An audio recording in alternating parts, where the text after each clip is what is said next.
ഏശയ്യാ പ്രവാചകൻ്റെ പുസ്തകം. തമ്പുരാൻ്റെ വചനം ഈ നോയമ്പ് കാലഘട്ടങ്ങളിൽ നമ്മളോട് പറയുകയാണ്, ഇസ്രായേലേ, നിന്റെ ദൈവമായ കർത്താവിങ്കലേക്ക് തിരിച്ചു വരിക. നിന്റെ അകൃത്യങ്ങൾ മൂലമാണ് നിനക്ക് കാലിടറിയത്. കുറ്റമേറ്റു പറഞ്ഞ് കർത്താവിൻ്റെ അടുക്കലേക്ക് തിരിച്ചു വരിക. അവിടുത്തോട് പറയുക, അകൃത്യങ്ങൾ അകറ്റണമേ, നന്മയായത് അവിടുന്ന് സ്വീകരിച്ചാലും. 4-ാമത്തെ വചനത്തിൽ പറയുകയാണ്, ഞാൻ അവരുടെ അവിശ്വസ്തതയുടെ മുറിവ് ഉണക്കും, ഞാൻ അവരുടെ മേൽ സ്നേഹം ചൊരിയും, കാരണം അവരോടുള്ള എൻ്റെ കോപം അകന്നിരിക്കുന്നു.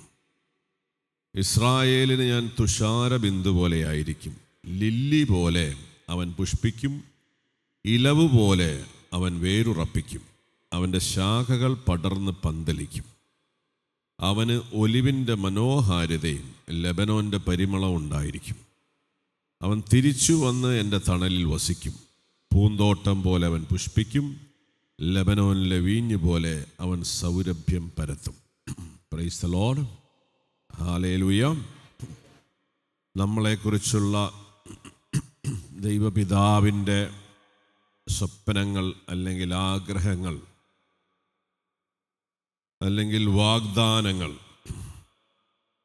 കഴിഞ്ഞ നാളുകൾ നമ്മൾ പറഞ്ഞതുപോലെ നമ്മുടെയൊക്കെ ജീവിതത്തെ പടുത്തുയർത്തുവാൻ, പുരാതന നഷ്ടശിഷ്ടങ്ങളിൽ നിന്നൊക്കെ നമ്മളെ വിമോചിപ്പിക്കുവാൻ തമ്പുരാൻ അതിയായി ആഗ്രഹിക്കുന്നു. വീണ്ടും വീണ്ടും അവിടെ നിന്ന് നമുക്ക് ഇത്തരത്തിലുള്ള വചനങ്ങൾ തന്ന് നമ്മളെ ഉണർത്തുകയാണ്. നമുക്ക് അവിടുത്തെ വാഗ്ദാനം നമുക്കൊന്ന് ഏറ്റുപറയാം. നമ്മുടെയൊക്കെ ജീവിതത്തിൻ്റെ ഏത് മേഖലകളിലാണ് ഈ വാഗ്ദാനം വരേണ്ടത് എന്നൊക്കെ ഒന്ന് ചിന്തിച്ചുകൊണ്ട് നമുക്ക് ദൈവത്തിന് നന്ദി പറയാം. ഈ വാഗ്ദാനം ഏറ്റുപറഞ്ഞുകൊണ്ട് പ്രത്യേകിച്ച് ഏറ്റവും 2 കാര്യങ്ങൾ അവിടുന്ന് പറയുകയാണ്. ഞാൻ അവരുടെ അവിശ്വസ്തതയുടെ മുറിവ് ഉണക്കും, ഞാൻ അവരുടെ മേൽ സ്നേഹം ചൊരിയും, കാരണം അവരോടുള്ള എൻ്റെ കോപം അകന്നിരിക്കുന്നു. ഹല്ലേലൂയ. നമ്മളോടിന്ന് പലവിധ, നമുക്കെല്ലാം ദൈവസന്നിധിയിലേക്ക് കടന്നു വരുമ്പം നമ്മുടേതായിട്ടുള്ള പല കുറവുകളും വീഴ്ചകളും ഒക്കെ നമ്മുടെ ജീവിതത്തിലുണ്ട്. നമ്മളുടെ കുടുംബ ബന്ധങ്ങൾ, ദാമ്പത്യ ബന്ധങ്ങൾ, മക്കളോടുള്ള ഇടപാടുകൾ, മാതാപിതാക്കളുടെ ബന്ധങ്ങൾ, സഹോദരങ്ങളോടുള്ള ബന്ധങ്ങൾ, ദൈവവുമായിട്ടുള്ള ബന്ധത്തിലൊക്കെ വീഴ്ചകൾ വരികയാണ്. ഈ വീഴ്ചകൾ എന്തെങ്കിലുമൊക്കെ നമ്മുടെ മനസ്സിൽ നിന്ന് ഉണ്ടോ എന്ന് നമ്മളൊന്ന് ആലോചിക്കാം. ഒന്നുമില്ലെങ്കിൽ പിന്നെ ഈ വചനം കാറ്റത്തിങ്ങനെ പറന്നു പോകും.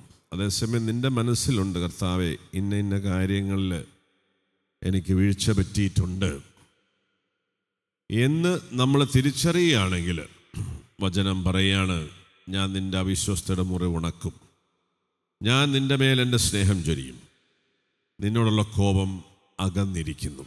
Price the Lord. അപ്പം നമ്മൾ ദൈവസന്നിധിയിലേക്ക് കടന്നു വരുമ്പോൾ നമ്മുടെ ആത്മശോധന ചെയ്യാം. ഈ പറഞ്ഞതുപോലെ സ്വർഗം ഇങ്ങനെ നമ്മളോട് വലിയ കരുണ കാണിക്കുമ്പം മനുഷ്യൻ്റെ ഒരു പ്രശ്നം എന്ന് വെച്ചാൽ നമുക്കത്ര വലിയ പാപമൊന്നുമില്ല എന്നുള്ളതാണ്. പിന്നെ പുള്ളി എളിഭ്യനായിട്ട് തിരിച്ചു പോകും. കാരണം നിങ്ങൾക്ക് വേണ്ടി ഞാൻ കുരിശിൽ മരിച്ചിരിക്കുന്നു, നിങ്ങളെ രക്ഷിക്കാൻ വേണ്ടി ഞാൻ പാടുപീഡകൾ പെട്ടിരിക്കുന്നു, എൻ്റെ രക്തം ചിന്തിയിരിക്കുന്നതൊക്കെ പറയുമ്പോൾ നമ്മൾ പറയാം, അതാ കേശവനോ അല്ല മത്തായിക്ക് കൊടുത്തേക്ക്, എനിക്കത്ര വലിയ അത്യാവശ്യമൊന്നുമില്ല, പിന്നെ ആരെങ്കിലൊക്കെ കൊണ്ട് ഞാൻ കൊണ്ടുവരാൻ കർത്താവേ എന്ന് പറയുമ്പോൾ കർത്താവ് ഇങ്ങനെ എളിഭ്യനായിട്ട് തിരിച്ചു പോകാറുണ്ട്. ആ ദൈവത്തോട്, ആ യേശുവിനോട് നിങ്ങളൊരല്പം കരുണ കാണിക്കണം എന്ന് ദൈവപിതാവ് പറയാറുണ്ട്. ബൈബിളിലൊരു വാക്യമാണ്, കരുണയുള്ളവർ ഭാഗ്യവാന്മാർ, അവർക്ക് കരുണ ലഭിക്കും. എന്താണ് കരുണയുള്ളവർ ഭാഗ്യവാന്മാരെന്ന് പറയണത്? നമ്മൾ നമ്മുടെ സഹോദരങ്ങളോട് കരുണ കാണിക്കണം എന്നുള്ളൊരു യാഥാർത്ഥ്യമുണ്ട്. എന്നാൽ അതേപോലെ തന്നെ ഒരു യാഥാർത്ഥ്യം ദൈവം നമ്മളോട് പറയുകയാണ്, എൻ്റെ പുത്രനോട് ഇത്തിരി കരുണ കാണിക്കണം. എന്തിനാണ് പുത്രനോട് കരുണ കാണിക്കേണ്ടത്? എൻ്റെ ആവശ്യമുണ്ടോ? നിങ്ങളുടെ ഒരു അഭിപ്രായം പറയാമോ? യേശുവിനോട് നമ്മൾ കരുണ കാണിക്കേണ്ട ആവശ്യമുണ്ടോ? നിങ്ങൾക്ക് സംസാരിക്കാം കേട്ടോ, എന്തെങ്കിലുമൊക്കെ പറയാം. വല്ലവർക്കും വല്ലതും പറയാൻ തോന്നണുണ്ടാ? അല്ലെങ്കിൽ സുല്ലാണ് നമുക്ക് താല്പര്യം. വലിയ ചോദ്യമൊക്കെ ചോദിച്ച് ബുദ്ധിമുട്ടിക്കാതെ പാട്ട് തുടങ്ങിയ വളരെ സന്തോഷമായിരുന്നു. യേശുവിനോട് നമ്മൾ കരുണ കാണിക്കേണ്ട കാര്യമുണ്ടോ? ഉണ്ട്. വിശുദ്ധ ജോൺ പോൾ രണ്ടാമൻ മാർപ്പാപ്പ പറയാണ്, ദൈവപിതാവെന്ന് ലോകത്തിലെ മനുഷ്യരോട് പറയുകയാണ്, എൻ്റെ പുത്രനോട് ഇത്ര കരുണ കാണിക്കൂ. എന്തിനാണ്? ലോകത്തിലെ പാപികൾക്ക് വേണ്ടി അവൻ പാടുപീഡ സഹിച്ച് അതിദാരുണമായി മരിച്ചു. അങ്ങനെ പാപികളെ അവൻ രക്ഷിക്കാനായിട്ട് കുരിശിൽ മരിച്ചു. മരിച്ചു കഴിഞ്ഞപ്പോഴാണ് ഒരു കാര്യം അറിയണത്, പാപികളില്ല. വളരെ ദയനീയമായൊരു സിറ്റുവേഷനാണ്. ദൈവം പാപികൾക്ക് വേണ്ടി മരിച്ചു, എന്നിട്ട് പുള്ളി നോക്കിയപ്പോൾ പാപികളാരും ഇല്ല. അപ്പോൾ പിതാവ് പറയാ, ആ പാവത്തിനോട് ഇത്തിരി കരുണ കാണിക്കണം. നിങ്ങൾ അവൻ തരുന്ന രക്ഷ പാപിയാണെന്ന് വെറുതെയെങ്കിലും പറഞ്ഞ് അവനെ ഒന്ന് ആശ്വസിപ്പിച്ച്, കർത്താവെ പാപിയായ എൻ്റെ മേൽ കരുണയുണ്ടാണെന്ന് പറഞ്ഞ് അവന് നിങ്ങളെ ഒന്ന് രക്ഷിക്കാൻ ഒരവസരം കൊടുക്കണമേ എന്ന് ദൈവം പറയുക എന്ന് പറയാം. ഇന്നത്തെ കാലഘട്ടം വളരെ ദയനീയമായൊരവസ്ഥയാണ്. എല്ലാ പള്ളികളിലും കുരിശിൻ്റെ വഴിയൊക്കെ നടക്കുന്നുണ്ട്. നമ്മളിങ്ങനെ പാട്ടൊക്കെ പാടി ലയിച്ചൊക്കെ കാര്യം ചെയ്യും. പക്ഷേ ഇതെന്തിനാണ് ചെയ്യണമെന്ന് ചോദിച്ചു കഴിഞ്ഞാൽ, എന്തെങ്കിലും ഒരു അനുഗ്രഹം കിട്ടണമെങ്കിൽ കിട്ടിക്കോട്ടെ എന്ന് വെച്ചിട്ടാണ്. അല്ലാതെ നമ്മൾക്ക് പാപമൊന്നുമില്ല, അതിൻ്റെ പരിഹാരം ചെയ്യാനായിട്ടൊന്നുമല്ല. അപ്പോൾ യേശു ഇങ്ങനെ വിഷണ്ണവദനായിട്ടിങ്ങനെ നിൽക്കുകയാണ്. ആർക്കും എൻ്റെ രക്ഷ വേണ്ട കർത്താവേ, ഞങ്ങളിങ്ങനെ നിന്നെ സ്തുതിച്ച് പ്രാർത്ഥിച്ചൊക്കെ നടന്നോളാം, രക്ഷയുടെ ആവശ്യമൊന്നുമില്ല. അങ്ങനെ വളരെ ദയനീയമായൊരവസ്ഥ യേശുവിനുണ്ടെന്ന് ജോൺ പോൾ രണ്ടാമൻ മാർപ്പാപ്പ നമ്മളെ ഓർമ്മിപ്പിക്കുകയാണ്. അതുപോലെ തന്നെയാണ് ഇന്ന് ഈ വചനം പറയുമ്പോൾ, ഞാൻ അവരുടെ അവിശ്വസ്തയുടെ മുറിവുണക്കും, ഞാൻ അവരുടെ മേൽ സ്നേഹം ചൊരിയും, കാരണം അവരോടുള്ള എൻ്റെ കോപം അകന്നിരിക്കുന്നു. ഞങ്ങളോട് കോപമൊക്കെ ഉണ്ടായിരുന്നു, ഞങ്ങളതൊന്നും അറിഞ്ഞില്ല കേട്ടോ. അപ്പോൾ നമ്മളിങ്ങനെ ഇതൊന്നും അറിയാതെ ജീവിക്കുന്ന കുറേ ആൾക്കാരുണ്ട്. അപ്പം ദൈവം പറയാം, എൻ്റെ കോപമൊക്കെ മാറി നിങ്ങളോടുള്ള. അതിനിപ്പോൾ ഞങ്ങളതൊന്നും അറിഞ്ഞിരുന്നില്ല, നിനക്ക് കോപം ഉണ്ടായിരുന്ന കാര്യമൊന്നും അറിഞ്ഞിരുന്നില്ലല്ലേ. നിൻ്റെ അവിശ്വസ്തയുടെ മുറിവൊക്കെ ഞാൻ ഉണക്കിയിരിക്കുക എന്ന് പറയും. എനിക്കെന്ത് അവിശ്വസ്തത, നിനക്കുമല്ല അവിശ്വസ്തത ഉണ്ടാ. അപ്പം നമ്മളിങ്ങനെ നിൽക്കുകയാണ്. കാരണം ഇന്നത്തെ ഏറ്റവും വലിയ ഒരു ദുരന്തം പാപബോധമില്ലായ്മയാണ്. അതുകൊണ്ട് ഈ നോമ്പൊക്കെ നോക്കിയിട്ടും ലോകത്തിൽ ദുരിതങ്ങളും ഭൂകമ്പങ്ങളും യുദ്ധങ്ങളും മഹാമാരികളൊക്കെ വർദ്ധിക്കുകയാണ്. എന്നാൽ ഇവിടെ കുറച്ച് പേരിങ്ങനെ അനുതപിച്ച് പ്രാർത്ഥിച്ച് ചാക്കൊടുത്ത് ചാരം പൂശിയൊക്കെ ഇരിക്കുന്നുണ്ടെന്നൊന്നും ദൈവം അറിയുന്നില്ല. സൊദോം ഗമോറയുടെ മേൽ വരാനിരുന്ന മഹാവിപത്ത്, സൊദോം ഗമോറയല്ല, നമ്മളുടെ യോനാ പ്രവാചകൻ പോയ നാട്, നിനവയുടെ മേൽ വലിയ മഹാമാരി വരാനിരിക്കുന്നെന്ന് പറഞ്ഞപ്പോൾ നിനവേക്കാരെല്ലാവരും കൂടി ചാക്കൊടുത്ത് അനുതപിച്ച് പ്രാർത്ഥിച്ച് അതങ്ങ് പോയി. നമ്മുടെ ഈ നാടിൻ്റെ മേളിൽ ഇതൊന്നും പോകാത്തതെന്താണാവോ? ഓരോ വർഷവും പുതിയ പുതിയ മാരണങ്ങൾ വന്നുകൊണ്ടിരിക്കുകയാണ്. കാരണം ഇപ്പം നമ്മൾ ഈ ലോകത്ത് ജീവിക്കുന്ന ആർക്കും പാപമില്ല. നമ്മൾ പാപമില്ല എന്ന് പറയുന്നു, എന്നാൽ എല്ലാം കുരയും ചുമയും ട്യൂബ് കിട്ടാ നടക്കുന്നത്. ഓരോ മാസം കഴിയുന്തോറും ഡെങ്കു കഴിയുമ്പോൾ മറ്റത് നേരെ നിൽക്കാനുള്ള ഇതില്ല, മറ്റേ IV ഇട്ടിട്ടാണ് നടക്കുന്നത് തന്നെ. ഇടയ്ക്ക് ഇതും ചാമ്പിക്കൊണ്ട് വായുവും പിടിച്ച് നടക്കുക. എന്നാലും പാപമൊന്നുമില്ലെന്ന് പറയണം. എല്ലാം ഇങ്ങനെ കഷ്ടപ്പാടൊക്കെ, നടക്കാനും മേലെ, നിൽക്കാനും മേലെ, നേരെ നിൽക്കാനും മേലെ. പ്രിയമുള്ളവരെ, അതുകൊണ്ട് ഒന്ന് കണ്ണുകൾ അടയ്ക്കുക. ദൈവം നിന്നോട് വലിയ കരുണ കാണിക്കാൻ ആഗ്രഹിക്കുമ്പോൾ എവിടെയാണ് ആ കരുണ വേണ്ടതെന്നെങ്കിലും ഒന്ന് പറയാനുള്ള ഒരു കൃപ തരണേ എന്ന് പ്രാർത്ഥിക്കുക. ജീവിതങ്ങളും ജീവിത സാഹചര്യങ്ങളൊക്കെ വലിയ പ്രതിസന്ധിയിലൂടെ കടന്നു പോവുകയാണ്. ഒന്നിലും സമാധാനവും സന്തോഷവും അല്ലെങ്കിൽ സംതൃപ്തിയും ഒന്നും ഇല്ല. എങ്കിലും നമ്മൾക്ക് അതൊന്നും നമ്മുടെ കുഴപ്പമായിട്ട് തോന്നണില്ല. അതൊക്കെ ഈ ലോകത്തിലെ ചില പ്രശ്നങ്ങളാണെന്നാണ് നമ്മൾ വിചാരിക്കുന്നത്. അതുകൊണ്ട് നമ്മൾ തമ്പുരാൻ പരിശുദ്ധാത്മാവ് നമ്മളോട് പറയുകയാണ്, അനുതപിക്കുക. നിങ്ങളുടെ പാപ അവസ്ഥകളെ ഓർത്ത് നിങ്ങൾ അനുതപിക്കുക. നമ്മളൊക്കെ ഇങ്ങനെ ഞെക്കിയും ഞെരങ്ങിയും എങ്ങനെയെങ്കിലൊക്കെ ജീവിച്ചു പോകേണ്ടവരല്ല. നമ്മളൊക്കെ ഈ ലോകത്തിൽ വലിയ സന്തോഷത്തിൽ ജീവിക്കേണ്ടവരാണ്. കാരണം ദൈവം നമ്മുടെ കൂടെയുണ്ട്. പക്ഷേ നമുക്ക് സന്തോഷങ്ങളുണ്ടോ? സംതൃപ്തിയാണോ? സമാധാനമുണ്ടോ? സ്വസ്ഥതയുണ്ടോ? അതോ നമ്മളിങ്ങനെയൊക്കെ വലിയ കുഴപ്പമില്ല എന്ന് ഭാവിക്കുന്നതാണോ?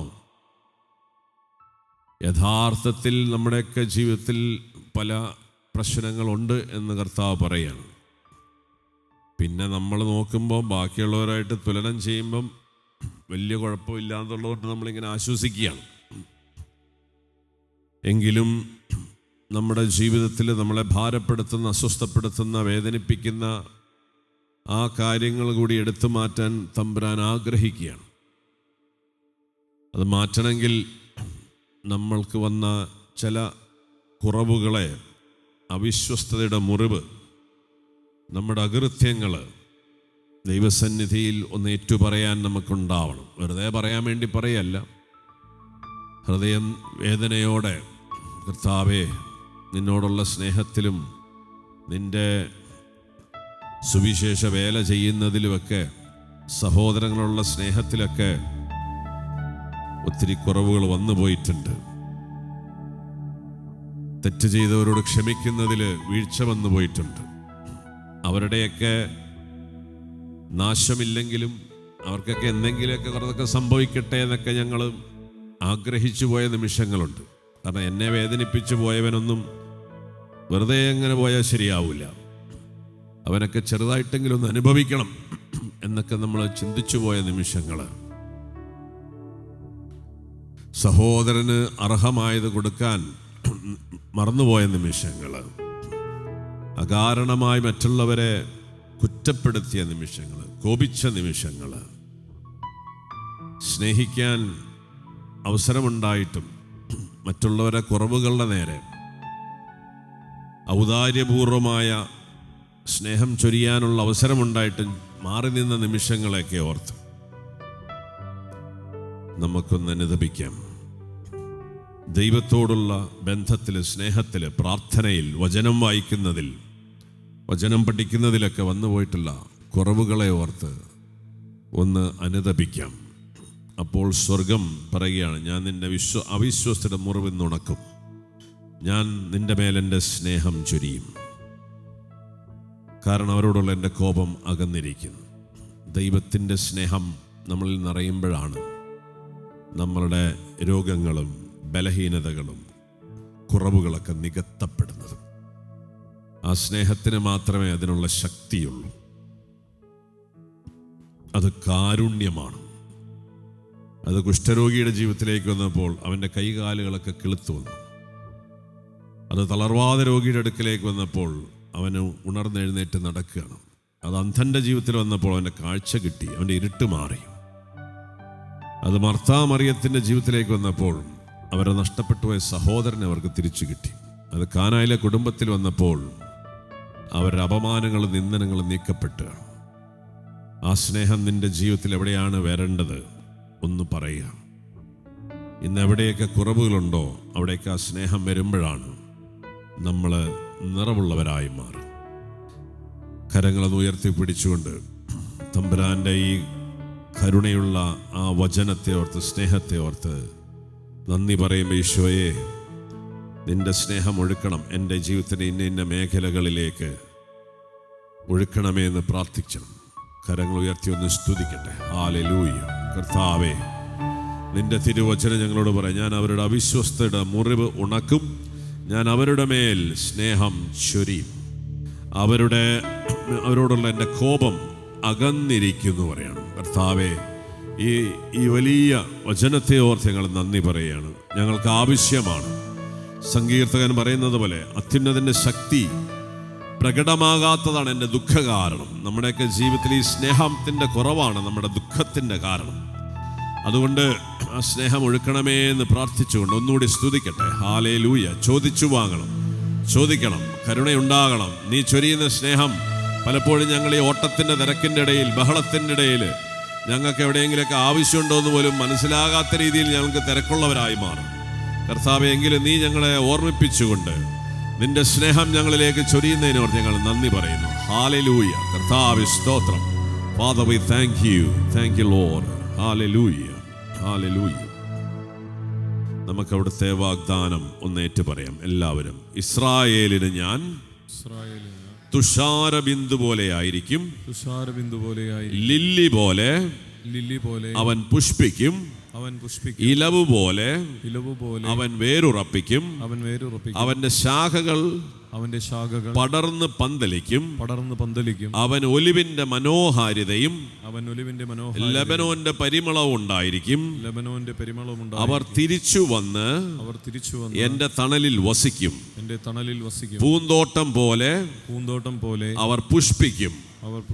ലെബനോനിലെ വീഞ്ഞ് പോലെ അവർ സൗരഭ്യം പരത്തും. ലെബനോനിലെ വീഞ്ഞിനേക്കാൾ ശ്രേഷ്ഠമായിരുന്നു കാനായിലെ വീഞ്ഞ്.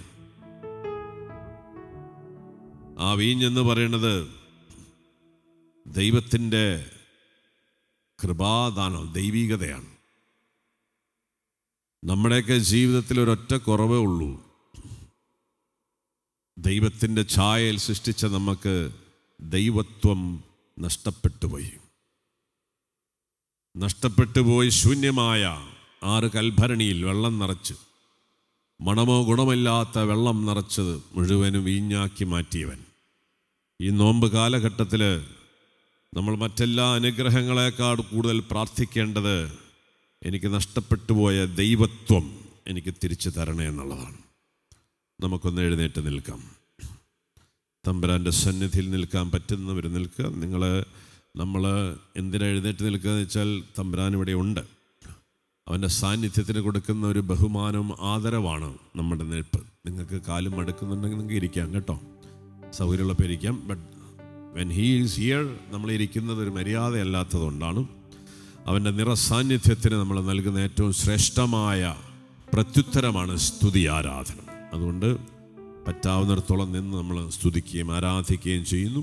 ഇല്ലെങ്കിൽ ഇരുന്നു കൊണ്ട് തന്നെ ചെയ്യുക. എല്ലാത്തിനുപരി ഹൃദയമാണ് പ്രധാനം. അതുകൊണ്ട് നമുക്ക് ഒരിക്കൽ കൂടി കരങ്ങൾ ഉയർത്തിക്കൊണ്ട് ആ സ്നേഹം നമ്മുടെ പുറകെ നടക്കുന്ന സ്നേഹമാണ്. അവിടുന്ന് പറയുകയാണ്, കർത്താവിൽ, നിന്റെ ദൈവമായ കർത്താവിലേക്ക് തിരിച്ചു വരിക. നിന്റെ അകൃത്യങ്ങൾ മൂലമാണ് നിനക്ക് കാലിടറിയത്. കുറ്റമേറ്റുമറിഞ്ഞ് കർത്താവിൻ്റെ അടുക്കിലേക്ക് തിരിച്ചു വരിക. ഒരു നിമിഷം എന്തെങ്കിലുമൊക്കെ ഓർമ്മയിൽ വരുന്നുണ്ടെങ്കിൽ കർത്താവിനോട് പറയാം, കർത്താവേ, ഇന്ന തെറ്റുകൾ എന്നോട് ക്ഷമിക്കണമേ എന്ന് പ്രാർത്ഥിക്കുക. അവിടുന്ന് നിന്റെ അകൃത്യങ്ങൾ ക്ഷമിച്ച് തൻ്റെ സ്നേഹം നിന്റെ മേൽ ചൊരിയും. നമ്മുടെ അകൃത്യങ്ങൾ മൂലം ഉണ്ടായ എല്ലാ ദുരിതങ്ങളിൽ നിന്നും കർത്താവ് നമ്മളെ വീണ്ടെടുക്കും. ആ വലിയ സ്നേഹത്തെ ഓർത്ത്, അവിടുത്തെ വലിയ വചനത്തെ ഓർത്ത്, വാഗ്ദാനത്തെ ഓർത്ത്, ഈ നോമ്പ് കാലത്ത് നമ്മുടെ ജീവിതത്തെ പടുത്തുയർത്താൻ അവിടുന്ന് കാണിക്കുന്ന ആ വലിയ പിതൃസഹജമായ വാത്സല്യത്തെ ഓർത്ത്, തൻ്റെ മക്കളോടുള്ള അവിടുത്തെ അനുകമ്പയും കാരുണ്യത്തെ ഓർത്ത് നമുക്കൊന്ന് സ്തുതിക്കാം. ഹല്ലേലൂയ. കർത്താവേ, സ്തോത്രം പറയുന്നു, നന്ദി പറയുന്നു കർത്താവേ. ഞങ്ങളുടെ ജീവിതങ്ങളെ, കുടുംബങ്ങളെ, ഞങ്ങളുടെ എല്ലാ ബന്ധങ്ങളെയും നവീകരിക്കണമേ, വിശുദ്ധീകരിക്കണമേ. ഹല്ലേലൂയ. ഞങ്ങളിനി കടന്നു പോകാൻ പോകുന്ന ഞങ്ങളുടെ എല്ലാ മേഖലകളെയും, ഞങ്ങളുടെ എല്ലാ വ്യാപാര മേഖലകളെയും, ബന്ധങ്ങളെയും, ജീവിത സാഹചര്യങ്ങളെയും, ഞങ്ങൾ ചെയ്യാൻ പോകുന്ന ശുശ്രൂഷകളെയൊക്കെ ആശീർവദിക്കണമേ. ഹല്ലേലൂയ. ലെബനോന്റെ സൗരഭ്യം ഞങ്ങളിൽ നിന്ന് ഉണ്ടാകട്ടെ കർത്താവേ. കാനായിലെ വീഞ്ഞിനേക്കാൾ വീര്യമുള്ള സൗരഭ്യമുള്ള മക്കളായി നിന്റെ മക്കൾ മാറട്ടെ കർത്താവേ. ലോകത്തിന്റെ വെളിച്ചമായി, ഭൂമിയുടെ ഉപ്പായി, മനുഷ്യവംശത്തിന് വലിയ അനുഗ്രഹമായി ഇവരോരോരുത്തരും മാറ്റണമേ എന്ന് പ്രാർത്ഥിക്കുന്നു. ഞങ്ങൾക്ക് നഷ്ടപ്പെട്ടു പോയ ദൈവിക ചൈതന്യം, ഞങ്ങളുടെ ദൈവത്വത്തെ പുനഃസൃഷ്ടിച്ച് നൽകണമേ എന്ന് ഞങ്ങൾ പ്രാർത്ഥിക്കുന്നു.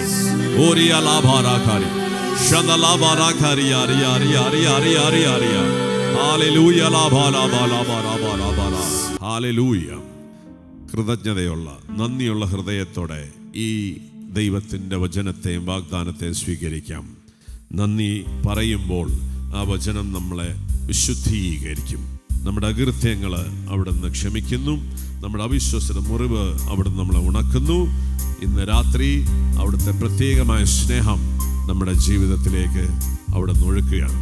വിശ്വാസത്തോടെ ആ സ്നേഹത്തിനും വാത്സല്യത്തിനും നമുക്ക് നന്ദി പറഞ്ഞ് അവിടുത്തെ സ്തുതിക്കാം.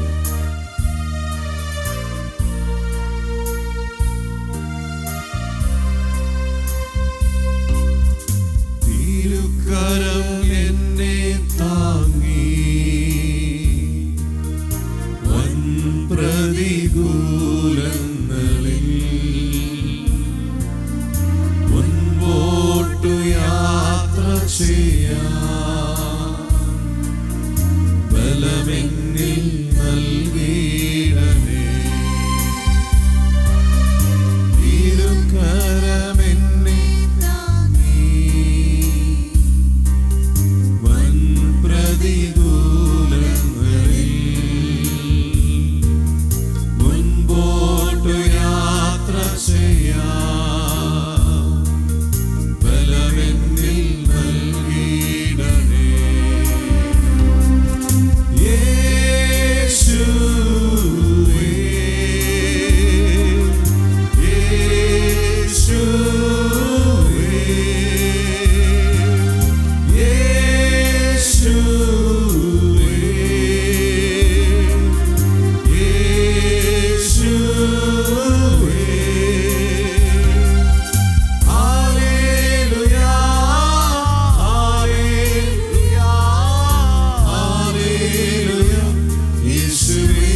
പ്രവാചകന്റെ പുസ്തകം ഈ നോമ്പ് കാലത്തൊക്കെ നമ്മളോട് വീണ്ടും വീണ്ടും പറയുന്നൊരു വചനമാണ്.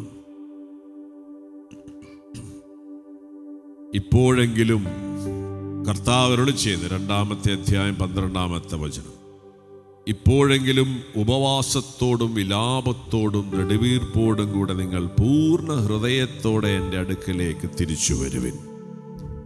നിങ്ങളുടെ ഹൃദയമാണ് വസ്ത്രമല്ല കീറേണ്ടത്. നിങ്ങളുടെ ദൈവമായ കർത്താവിങ്കലേക്ക് മടങ്ങുവിൻ. എന്തെന്നാൽ അവിടുന്ന് ഉദാരമതിയും കാരുണ്യവാനും ക്ഷമാശീലനും സ്നേഹസമ്പന്നനുമാണ്. ശിക്ഷ പിൻവലിക്കാൻ സദാ സന്നദ്ധനുമാണ് അവിടുന്ന്. പ്രിയമുള്ളവരെ, ദൈവത്തിൻ്റെ അടിസ്ഥാന സ്വഭാവ ഗുണങ്ങളാണ് വചനത്തിൽ. പുറപ്പാട് 34:6 പറയുന്നുണ്ട്, അവൻ കരുണാമയനും കൃപാലുമായ ദൈവം, കോപിക്കുന്നതിൽ വിമുഖൻ, സ്നേഹത്തിലും വിശ്വസ്തതയിലും ഉദാരമതി. ജോവേൽ പ്രവചനത്തിൽ അവിടുന്ന് പറയുകയാണ്, ദൈവ സ്വഭാവത്തെക്കുറിച്ച് പറയാണ്. അവിടുന്ന് ഉദാരമതിയും കാരുണ്യവാനും ക്ഷമാശീലനും സ്നേഹസമ്പന്നനുമാണ്. ശിക്ഷ പിൻവലിക്കാൻ സദാ സന്നദ്ധനുമാണ്. നമ്മൾ ചെയ്യേണ്ടത്, നമ്മൾ ഉപവാസത്തോടും വിലാപത്തോടും നെടുവീർപ്പോടും കൂടെ പൂർണ്ണ ഹൃദയത്തോടെ ദൈവത്തിങ്കലേക്ക് തിരിച്ചു വരണം. ലോകവും ലോകമോഹങ്ങളും എന്നും നമ്മളെ മാടി വിളിക്കുന്നുണ്ട്. അല്ലെങ്കിൽ അത് മനുഷ്യൻ്റെ മുമ്പിൽ ഇങ്ങനെ വിളഞ്ഞു നിൽക്കുകയാണ്. എന്നും നമ്മളെ പ്രലോഭിപ്പിച്ചുകൊണ്ട് ലോകത്തിലും ലോകവസ്തുക്കളിലും സൗഭാഗ്യം തേടുവാനുള്ള വലിയൊരു പ്രലോഭനം ഏദൻ തോട്ടം മുതൽ മനുഷ്യരുടെ മുമ്പിൽ പിശാച് വെക്കുന്നുണ്ട്. നമ്മുടെ പൂർവ്വ മാതാപിതാക്കൾ ആ പഴത്തിൽ ഭ്രമിച്ച് കാലിടറി വീണവരാണ്. ഇന്ന് നമ്മളിവിടെ ഇരിക്കുന്ന അനേകരോടും കർത്താവിൻ്റെ പരിശുദ്ധാത്മാ പറയാണ്, നിങ്ങൾ കാലിടറിയത് ഈ ലോക വസ്തുക്കളോടും ലോകത്തിൻ്റെ മോഹങ്ങളോടുള്ള അമിതമായ ഭ്രമമാണ്. കരമൊന്ന് ഉയർത്തിപ്പിടിക്കാം. ദൈവവചനം ഹോസിയായിൽ പറഞ്ഞ കാര്യം നമ്മളോട് ഒരിക്കൽ കൂടെ പറയുകയാണ്. നിങ്ങൾക്ക് കാലിടറാനുള്ള കാരണം നിങ്ങളുടെ അകൃത്യങ്ങളാണ്. എന്താണ് ഈ അകൃത്യം? ലോകത്തിലെ മനുഷ്യരെയും, ലോകമെന്ന് പറയുമ്പോൾ ദൈവത്തെക്കാൾ ഉപരിയായ സൃഷ്ടവസ്തുക്കളിൽ ഭ്രമിക്കുകയും അത് സമ്പാദിക്കുന്നതിലും അതിൻ്റെ നേട്ടത്തിലും സന്തോഷിക്കുന്ന ഒരു ഗ്രൂപ്പ് ആൾക്കാരുണ്ട്. അവരെയാണ് ലോകമെന്ന് പറയുന്നത്. അവരുടെ സന്തോഷം, അവരുടെ ജീവിതം മുഴുവൻ ഈ ലോകത്തിലെ കാര്യങ്ങളൊക്കെ ചെയ്യുന്നതിലാണ്. അങ്ങനെ നമ്മളാകരുത്. നമ്മൾ അവരിൽ നിന്നും വേർപിരിയണമെന്ന് ദൈവം പറയുകയാണ്. അവരെ പോലെ ആകരുത് നമ്മൾ. അതുകൊണ്ട് ഈ ഭ്രമം, കണ്ണിൻ്റെ ദുരാശ, ജഡത്തിൻ്റെ ദുരാശ, ജീവിതത്തിൻ്റെ അഹന്ത, ദൈവം നൽകിയ അനുഗ്രഹങ്ങളിലൊക്കെ എവിടെയെങ്കിലൊക്കെ അഹങ്കരിച്ചു പോകുന്നുണ്ടെങ്കിൽ ആ 3 മേഖലകളൊക്കെ ഒന്ന് സമർപ്പിച്ച്, പ്രത്യേകിച്ച് ലോക വസ്തുക്കളും ലോകത്തിനോടുള്ള അമിതമായ, അതെല്ലാം നമുക്ക് ഉപയോഗിക്കാൻ വേണം, പക്ഷേ അത് നമ്മളെ ഭരിക്കാനിടയാക്കരുത്. അതുകൊണ്ട് അങ്ങനെ വന്നിരിക്കുന്ന ഏതെങ്കിലും മേഖലകളുണ്ടെങ്കിൽ അതെല്ലാം ഒന്ന് സമർപ്പിച്ച് ദൈവത്തിനോട് കരുണയ്ക്ക് വേണ്ടി ഒന്ന് പ്രാർത്ഥിക്കാം. ഹല്ലേലൂയ. അവിടുത്തെ സ്നേഹം നമുക്ക് ആവശ്യമാണ്. ആ സ്നേഹമാണ് നമ്മളുടെ എല്ലാ ദുരിതങ്ങളും ദുഃഖങ്ങളും നീക്കുന്നത്. എന്നാൽ ഈ സ്നേഹം നമ്മൾക്ക് ലഭിക്കണമെന്നുണ്ടെങ്കിൽ നമ്മൾക്ക് ഈ ലോകത്തിനോടുള്ള അമിതമായ താല്പര്യങ്ങൾ, ചില കാര്യങ്ങൾ നടക്കാതെ പോകുമ്പോൾ വലിയ സങ്കടം, ദുഃഖം, നിരാശ, അല്ലെങ്കിൽ ലോകത്തിലെ വസ്തുക്കളുടെ നഷ്ടങ്ങളിൽ അമിതമായ വേദനയും ദുഃഖവുമുള്ള ആൾക്കാർ, ഇതൊക്കെ നമ്മൾ അതിൻ്റെ അടിമകളാണെന്നുള്ളതിൻ്റെ അടയാളമാണ്. നമ്മൾ അങ്ങനെ ആകരുത്. അത് നഷ്ടപ്പെട്ടതിൻ്റെ ഇരട്ടി ദൈവം തിരിച്ചു തരും. അതിനെ ഓർത്ത് നമ്മൾ വിലപിക്കുകയും പരിതപിക്കുകയൊന്നും വേണ്ട ആവശ്യമില്ല. അത് ദൈവം അനുവദിച്ചു, അതെൻ്റെ നന്മയ്ക്കാണ് എന്ന് വിശ്വസിച്ച് നന്ദി പറയാനായിട്ട് നമുക്ക് സാധിക്കണം. അതെന്തുമായിക്കൊള്ളട്ടെ, ഈ ലോകത്തിലെ നമ്മുടെ സമ്പത്തോ നമ്മുടെ സ്ഥാനമാനങ്ങളോ നമ്മളുടെ ലോകത്തിലുള്ള നമ്മളുടെ ബഹുമാനങ്ങളോ ആദരവോ ആരോഗ്യമോ സൗന്ദര്യമോ സമ്പത്തോ തൊഴിലോ ബിസിനസ്സോ എന്തുമായിക്കൊള്ളട്ടെ, അതെന്തിൽ നഷ്ടം വന്നാലും നമുക്കൊന്നേ തമ്പുരാനോട് പറയാനുള്ളൂ, അതെൻ്റെ നന്മയ്ക്കാണെന്ന് മനസ്സിലാക്കിക്കൊണ്ട് ഞാൻ അങ്ങേക്ക് നന്ദി പറയുന്നു. അതിനെ ഓർത്ത് പരിഭവം, പരാതി, ദേഷ്യം, കോപം, ക്രോധം, അതിനെക്കുറിച്ച് മറ്റുള്ളവർക്ക് മെക്കെട്ട് കയറുക, അങ്ങനെയൊക്കെ ഉണ്ടെങ്കിൽ ദുഃഖം, നിരാശയിൽ നമ്മൾ പോകുന്നുണ്ടെങ്കിൽ മനസ്സിലാക്കുക, നമ്മളെ ഈ വസ്തുക്കളൊക്കെ നമ്മളെ ഭരിക്കുന്നുണ്ട്. അതുകൊണ്ടാണ് സ്വർഗം ചിലതൊക്കെ നഷ്ടപ്പെടാൻ അനുവദിച്ചത്. അതുകൊണ്ട് സന്തോഷത്തോടെ നമ്മൾക്ക് നൽകുന്ന ആ വിടുതലിനെ ഓർത്ത് തമ്പുരാനൊന്ന് നന്ദി പറയട്ടെ. ഹല്ലേലൂയ. നിനക്ക് നഷ്ടപ്പെട്ടതിൻ്റെ ഇരട്ടി സ്വർഗം തിരിച്ചു തരും. അതുകൊണ്ട് അതിനെ ഓർത്ത് നമ്മൾ ആകുലപ്പെടേണ്ട കാര്യമില്ല. ദൈവം നല്ലതാണെങ്കിൽ തമ്പുരാനത് വീണ്ടും തരും. അതിൽ വിശ്വാസത്തോടെ നന്ദി പറയണം. ഹല്ലേലൂയ. കർത്താവേ സ്തോത്രം പറയുന്നു. നീ നൽകിയതെല്ലാം ചിലപ്പോൾ തിരിച്ചെടുക്കുമ്പോൾ ഞാൻ അസ്വസ്ഥനാകാറുണ്ട്, ഞാൻ ഭയപ്പെട്ടു പോകാറുണ്ട്, ഞാൻ ആകുലപ്പെട്ടു പോകാറുണ്ട്, ഞാൻ നിരാശപ്പെട്ടു പോകാറുണ്ട്, ചിലപ്പോഴെങ്കിലും ഞാൻ നഷ്ടധൈര്യനായി പോകാറുണ്ട്. ചിലരെൻ്റെ എടുത്തോട്ട് പോകുമ്പോൾ ഞാൻ അവരെ ശപിക്കാറുണ്ട്, ഞാൻ അവരെ പഴിയാറാറുണ്ട്, ഞാൻ അവരെ കുറ്റപ്പെടുത്താറുണ്ട്. അങ്ങനെയൊന്നുമില്ല. എല്ലാവരെയും അനുഗ്രഹിച്ച് നന്ദി പറഞ്ഞ് പ്രാർത്ഥിച്ചുകൊണ്ട് നമുക്കത് വലിയ നന്മയായി ദൈവം മാറ്റുമെന്ന് വിശ്വസിച്ചുകൊണ്ട് നമുക്ക് അവിടെ പാടി സ്തുതിക്കാം. കൈയടിച്ചുകൊണ്ട്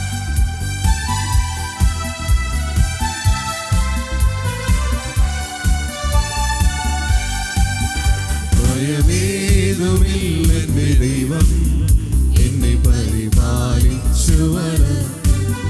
ഭയമേതുമില്ലെന്റെ ദൈവം എന്നെ പരിപാലിച്ചു വളർത്തും.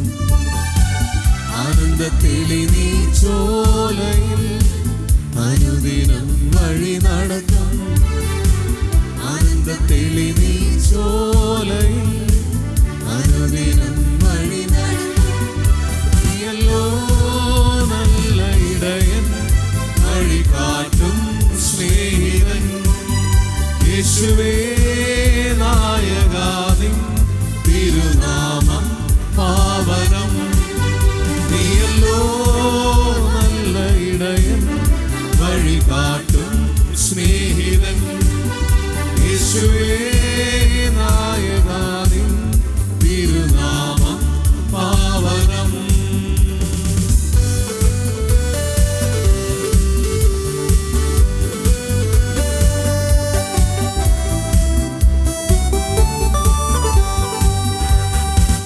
ദുഃഖമില്ലൻ പ്രിയ ദൈവം എന്നെ വിങ്ങുന്ന നൊമ്പരം നീക്കും.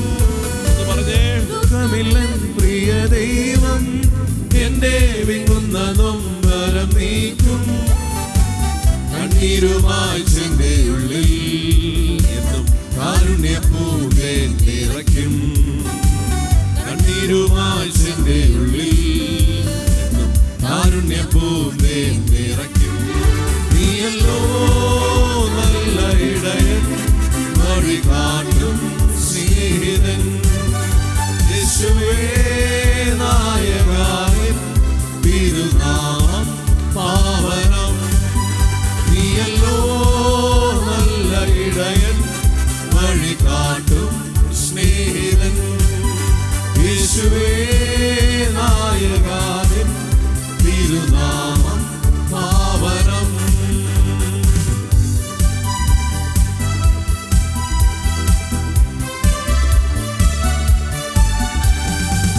ഇല്ല നിരാശയൻ ദൈവം തന്നുള്ളം കൈകളിൽ താങ്ങും. ഇല്ല നിരാശയൻ ദൈവം എന്നെ തന്നുള്ളം കൈകളിൽ താങ്ങും. സ്വർഗ്ഗത്തിൻ വാതിൽ തുറക്കും, സത്യത്തിലൂടെ നയിക്കും. സ്വർഗ്ഗത്തിൻ വാതിൽ തുറക്കും, സത്യത്തിലൂടെ നയിക്കും.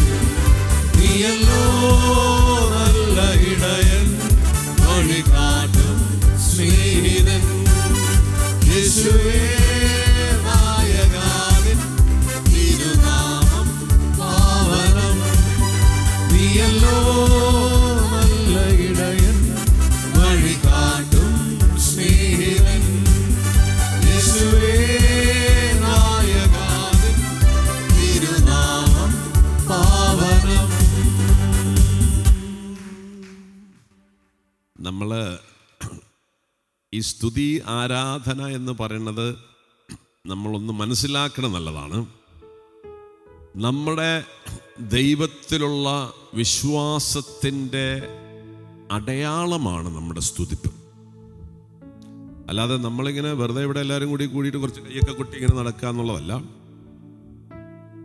എൻ്റെ ദൈവത്തിലുള്ള എൻ്റെ വിശ്വാസത്തിൻ്റെ പ്രകടനമാണ് സ്തുതിപ്പ്. അങ്ങനെ ദൈവത്തിലുള്ള നമ്മുടെ വിശ്വാസം നമ്മൾ പ്രകടിപ്പിക്കുന്നത് ദൈവത്തിന് വലിയ സന്തോഷമാണ്. കാരണം ദൈവത്തിന് ആകെപ്പാടെ വേണ്ടത് അതാണ്. നമ്മൾ കുറേ കരഞ്ഞത് കൊണ്ടോ നമ്മുടെ ജീവിതത്തിലെ കുറേ പ്രശ്നങ്ങളെ ഓർത്ത് ഇങ്ങനെ വിലപിച്ചത് കൊണ്ടൊന്നും ദൈവത്തിനൊന്നും ചെയ്യാൻ പറ്റില്ല. നമ്മൾ ഒരു വലിയ പ്രതിസന്ധിയിലൂടെ കടന്നു പോവുകയാണ്. മാരകമായൊരു രോഗം പിടിപെട്ടെന്ന് വിചാരിക്കുക. ഡോക്ടർ വന്നിട്ട് പറയുകയാണ് ഇനി ഈ രോഗം മാറാൻ സാധ്യതയില്ല, അത് ജീവിതകാലം മുഴുവൻ ഉണ്ടാവും എന്നൊക്കെ പറയുമ്പോൾ നമ്മളിങ്ങനെ കരഞ്ഞുകൊണ്ടിരിക്കുമ്പോൾ ദൈവത്തിനൊന്നും ചെയ്യാൻ പറ്റില്ല.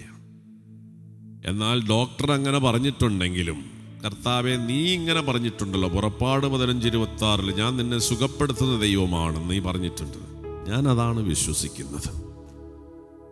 വീണ്ടും യെശയ്യാ 53:5 പറഞ്ഞിട്ടുണ്ട്, എൻ്റെ അടിപ്പിണറുകളാൽ നീ സൗഖ്യം പ്രാപിച്ചു നീ പറഞ്ഞിട്ടില്ല കർത്താവേ. That is what I believe and I say thank you for this wonderful word. ഇങ്ങനെ നമ്മൾ പ്രകടിപ്പിക്കുകയാണെങ്കിൽ ദൈവത്തിന് നമ്മുടെ രോഗത്തിൽ ഇടപെടാൻ പറ്റും, അല്ലേ? അതുകൊണ്ട് നമ്മളിവിടെ വന്നിട്ട് വെറുതെ കൈയൊട്ടി ഇരിക്കരുത്. നമ്മുടെ അധരങ്ങൾ കൊണ്ട് നമ്മളത് ഏറ്റുപറയേണ്ടത് വളരെ പ്രധാനപ്പെട്ടതാണ്. ആത്മീയ മണ്ഡലത്തിലെ വലിയ ഒരു രഹസ്യവും സത്യവുമാണ്, unless you confess something nothing happens in the spiritual realm. അതുകൊണ്ട് റോമ 10:9 പറയുന്നത് യേശു കർത്താവാണെന്ന് അധരം കൊണ്ട് ഏറ്റുപറയുകയും ദൈവം എന്നെ മരിച്ചെന്ന് ഉയർപ്പിച്ച ഹൃദയത്തിൽ വിശ്വസിക്കുകയും ചെയ്യുമ്പോഴാണ് രക്ഷ കൈവരിക. അപ്പം നമ്മളുടെ ഏറ്റുപറച്ചിൽ നമ്മുടെ രക്ഷയ്ക്ക് വളരെ അനിവാര്യമാണ്. അതുകൊണ്ട് ഒരിക്കൽ കൂടി നമ്മൾ ഈ പാട്ട് പാടുകയാണ്. എല്ലാവരും ഏറ്റുപറഞ്ഞ് നമ്മുടെ വിശ്വാസം, യേശുവിലുള്ള വിശ്വാസം, ദൈവത്തിൻ്റെ കരുണ നമുക്ക് ലഭ്യമാകുന്നത് യേശു എത്രത്തോളം നിനക്ക് രക്ഷകനും കർത്താവും ആകുന്നു എന്നതിൻ്റെ അടിസ്ഥാനത്തിൽ. അല്ലാതെ നമ്മൾ ചൊല്ലിത്തീർക്കുന്ന പ്രാർത്ഥനകളുടെ എണ്ണത്തിലോ അല്ലെങ്കിൽ നമ്മൾ അർപ്പിക്കുന്ന കുർബാനകളുടെ എണ്ണത്തിലോ നമ്മൾ മാറ്റിവെക്കുന്ന ഇറച്ചി മീനിൻ്റെ എണ്ണത്തിലോ അല്ല നമ്മുടെ മേൽ ദൈവത്തിൻ്റെ കരുണ ചൊരിയപ്പെടുന്നത്. ദൈവത്തിൻ്റെ കരുണ ചൊരിയപ്പെടുന്നത് യേശു നിനക്ക് എത്രമാത്രം കർത്താവും ദൈവവുമാണ് എന്നതിൻ്റെ അടിസ്ഥാനത്തിലാണ്. എന്നുവെച്ച് ജപമാലയും കരുണക്കൊന്തിയൊന്നും ചെല്ലണ്ടെന്നല്ല. നമ്മൾ അറിയാതെ ഇങ്ങനെ കുറേ എണ്ണി തീർത്ത് 10, 50,000, 30,000 ഒക്കെ ചെല്ലിയിട്ട് ഇങ്ങനെ നോക്കിയിരിക്കുക, എന്താ വരാത്തത്? അങ്ങനെ വരില്ല. അതുകൊണ്ട് അതിൻ്റെ ഏറ്റവും പ്രധാനപ്പെട്ട ഘടകമാണ് യേശു നമുക്ക് എത്രമാത്രം കർത്താവും ദൈവവുമാണെന്നുള്ളത്. ആ ദൈവവും കർത്താവും ആണെന്നുള്ളതിൻ്റെ ഏറ്റുപറച്ചിലും വളരെ പ്രധാനപ്പെട്ടതാണ്. അങ്ങനെ നമ്മൾ ദൈവത്തിലുള്ള വിശ്വാസത്തെ ഏറ്റുപറയുമ്പോൾ തമ്പുരാന് വലിയ സന്തോഷമാണ്. അവിടെ നമ്മളെ സമൃദ്ധമായിട്ട് അനുഗ്രഹിക്കും. Hallelujah, hallelujah. അതുകൊണ്ട് നമ്മൾ ഈ സ്തുതി ആരാധനയുടെ സമയം ഇങ്ങനെ അങ്ങോട്ടും ഇങ്ങോട്ടും നോക്കിയിരിക്കരുത്. വെറുതെ കീബോർഡിൽ നല്ലൊരു താളമുള്ള ചുമ്മാ ഒട്ടിക്കൊണ്ടിരിക്കരുത്. നമ്മൾ ഏറ്റുപാടണം. അതുകൊണ്ട് വിശുദ്ധ അഗസ്തീനോസ് നമ്മളെ പഠിപ്പിക്കുന്നുണ്ട്,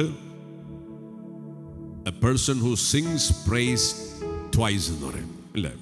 പാടുന്നവൻ 2 പ്രാവശ്യം പ്രാർത്ഥിക്കുന്നതെന്ന് പറയും. അത്രയും പവർഫുള്ളാണ്. പക്ഷെ നമുക്ക് അങ്ങനെ ഒരു കൾച്ചർ നമ്മുടെ ഇടയിൽ ഇല്ല. നമുക്ക് അങ്ങനെ ഒരു കൾച്ചറിന് ഒരു കുറവുണ്ട്. പക്ഷെ നമ്മളത് ഉണ്ടാക്കിയെടുക്കണം. ഒരിക്കൽ കൂടെ ഓരോ വരികൾ പാടുമ്പോഴും ഹൃദയത്തിൽ നിന്ന് വലിയ പ്രത്യാശയോടെ സന്തോഷത്തോടെ നമ്മൾ പാടണം. നീ എൻ്റെ ഇടയൻ, നീ എനിക്ക് വേണ്ടതെല്ലാം പ്രൊവൈഡ് ചെയ്യും.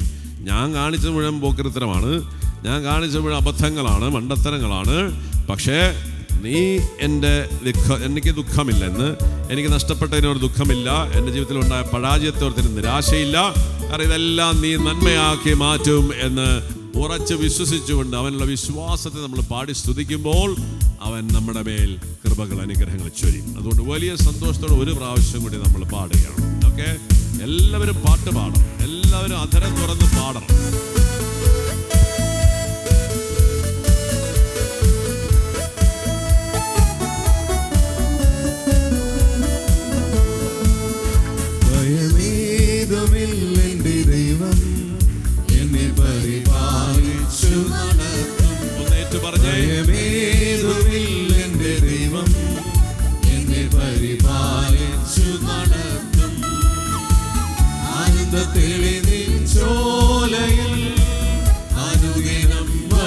നടത്തും. ആനന്ദ തെളിനീർച്ചോലയിൽ അനുദിനം വഴി നടത്തും. നീയല്ലോ നല്ല ഇടയൻ, വഴി കാട്ടും സ്നേഹിതൻ. യേശുവേ നായകൻ, തിരുനാമം പാവനം. നീയല്ലോ നല്ല ഇടയൻ, വഴി കാട്ടും സ്നേഹിതൻ. യേശുവേ നായകൻ, തിരുനാമം പാവനം. ദുഃഖമില്ലൻ പ്രിയ ദൈവം, എന്നെ വിങ്ങുന്ന നൊമ്പരം നീക്കും. ആമേൻ. ദുഃഖമില്ലൻ പ്രിയ ദൈവം, എന്നെ വിങ്ങുന്ന നൊമ്പരം നീക്കും. കണ്ണീരുവാശന്റെ ഉള്ളിൽ എന്നും കാരുണ്യപൂന്തേൻ നിറയ്ക്കും.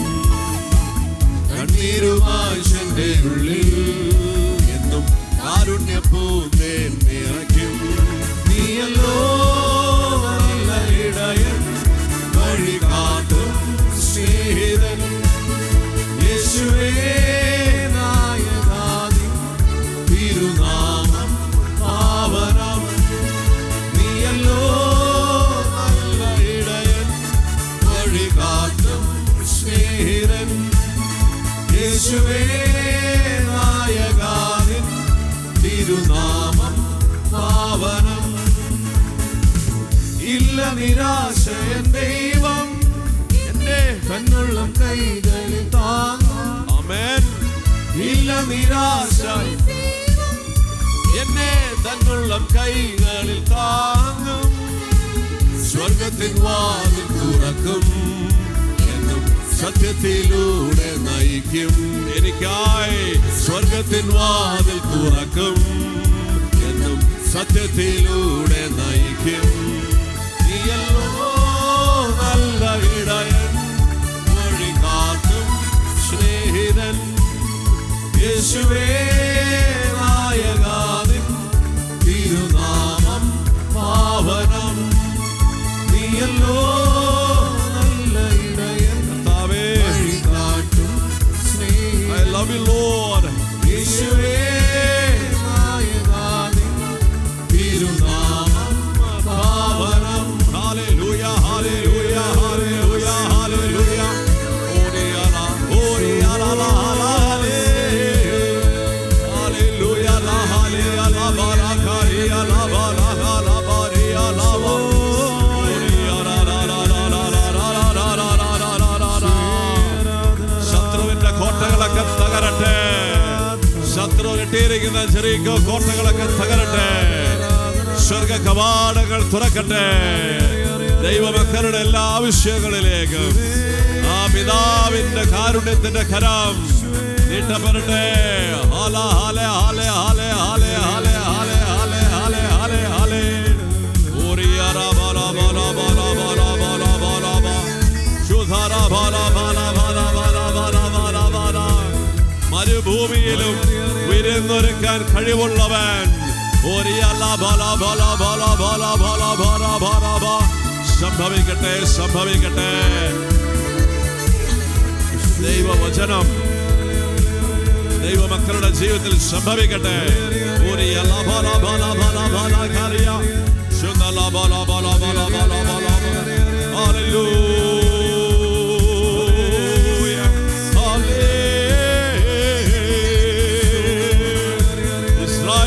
തുഷാരബിന്ദു പോലെയായിരിക്കും. ലില്ലി പോലെ അവൻ പുഷ്പിക്കും. ഇലവ് പോലെ അവൻ വേരുറപ്പിക്കും. അവന്റെ ശാഖകൾ പടർന്ന് പന്തലിക്കും. അവന് ലെബനോന്റെ മനോഹാരിതയും ലെബനോന്റെ പരിമളം ഉണ്ടായിരിക്കും. സംഭവിക്കട്ടെ ഈ വചനങ്ങള്, സംഭവിക്കട്ടെ. സ്വർഗം പറയുന്ന വചനങ്ങള് മാംസം ധരിക്കട്ടെ. ദൈവമക്കളുടെ ജീവിതം ദൈവത്താൽ പടുത്തുയർത്തപ്പെടട്ടെ. ദൈവത്താൽ അലങ്കരിക്കപ്പെടട്ടെ. ദൈവത്താൽ സംരക്ഷിക്കപ്പെടട്ടെ. ദൈവത്താൽ പരിപോഷിപ്പിക്കപ്പെടട്ടെ. ഓരാ ബാലാ ഖാരി യാരി യാരി യാരി യാരി യാ ഓരിയാ ലാ ബാലാ ബാലാ ബാലാ ബാലാ ബാലാ ബാലാ. ഹല്ലേലൂയ ഹല്ലേലൂയ ലാ ബാലാ ബാലാ ബാലാ ലാ ലാ ലാ ലാ ലാ ലാ ലാ ബാലാ ഖാരി യാ റാ ബാലാ ബാലാ Hallelujah.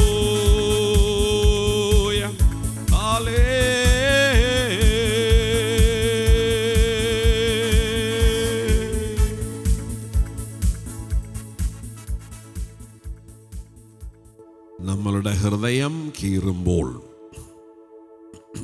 സ്വർഗം സമൃദ്ധമായി നമ്മളെ അനുഗ്രഹിക്കും.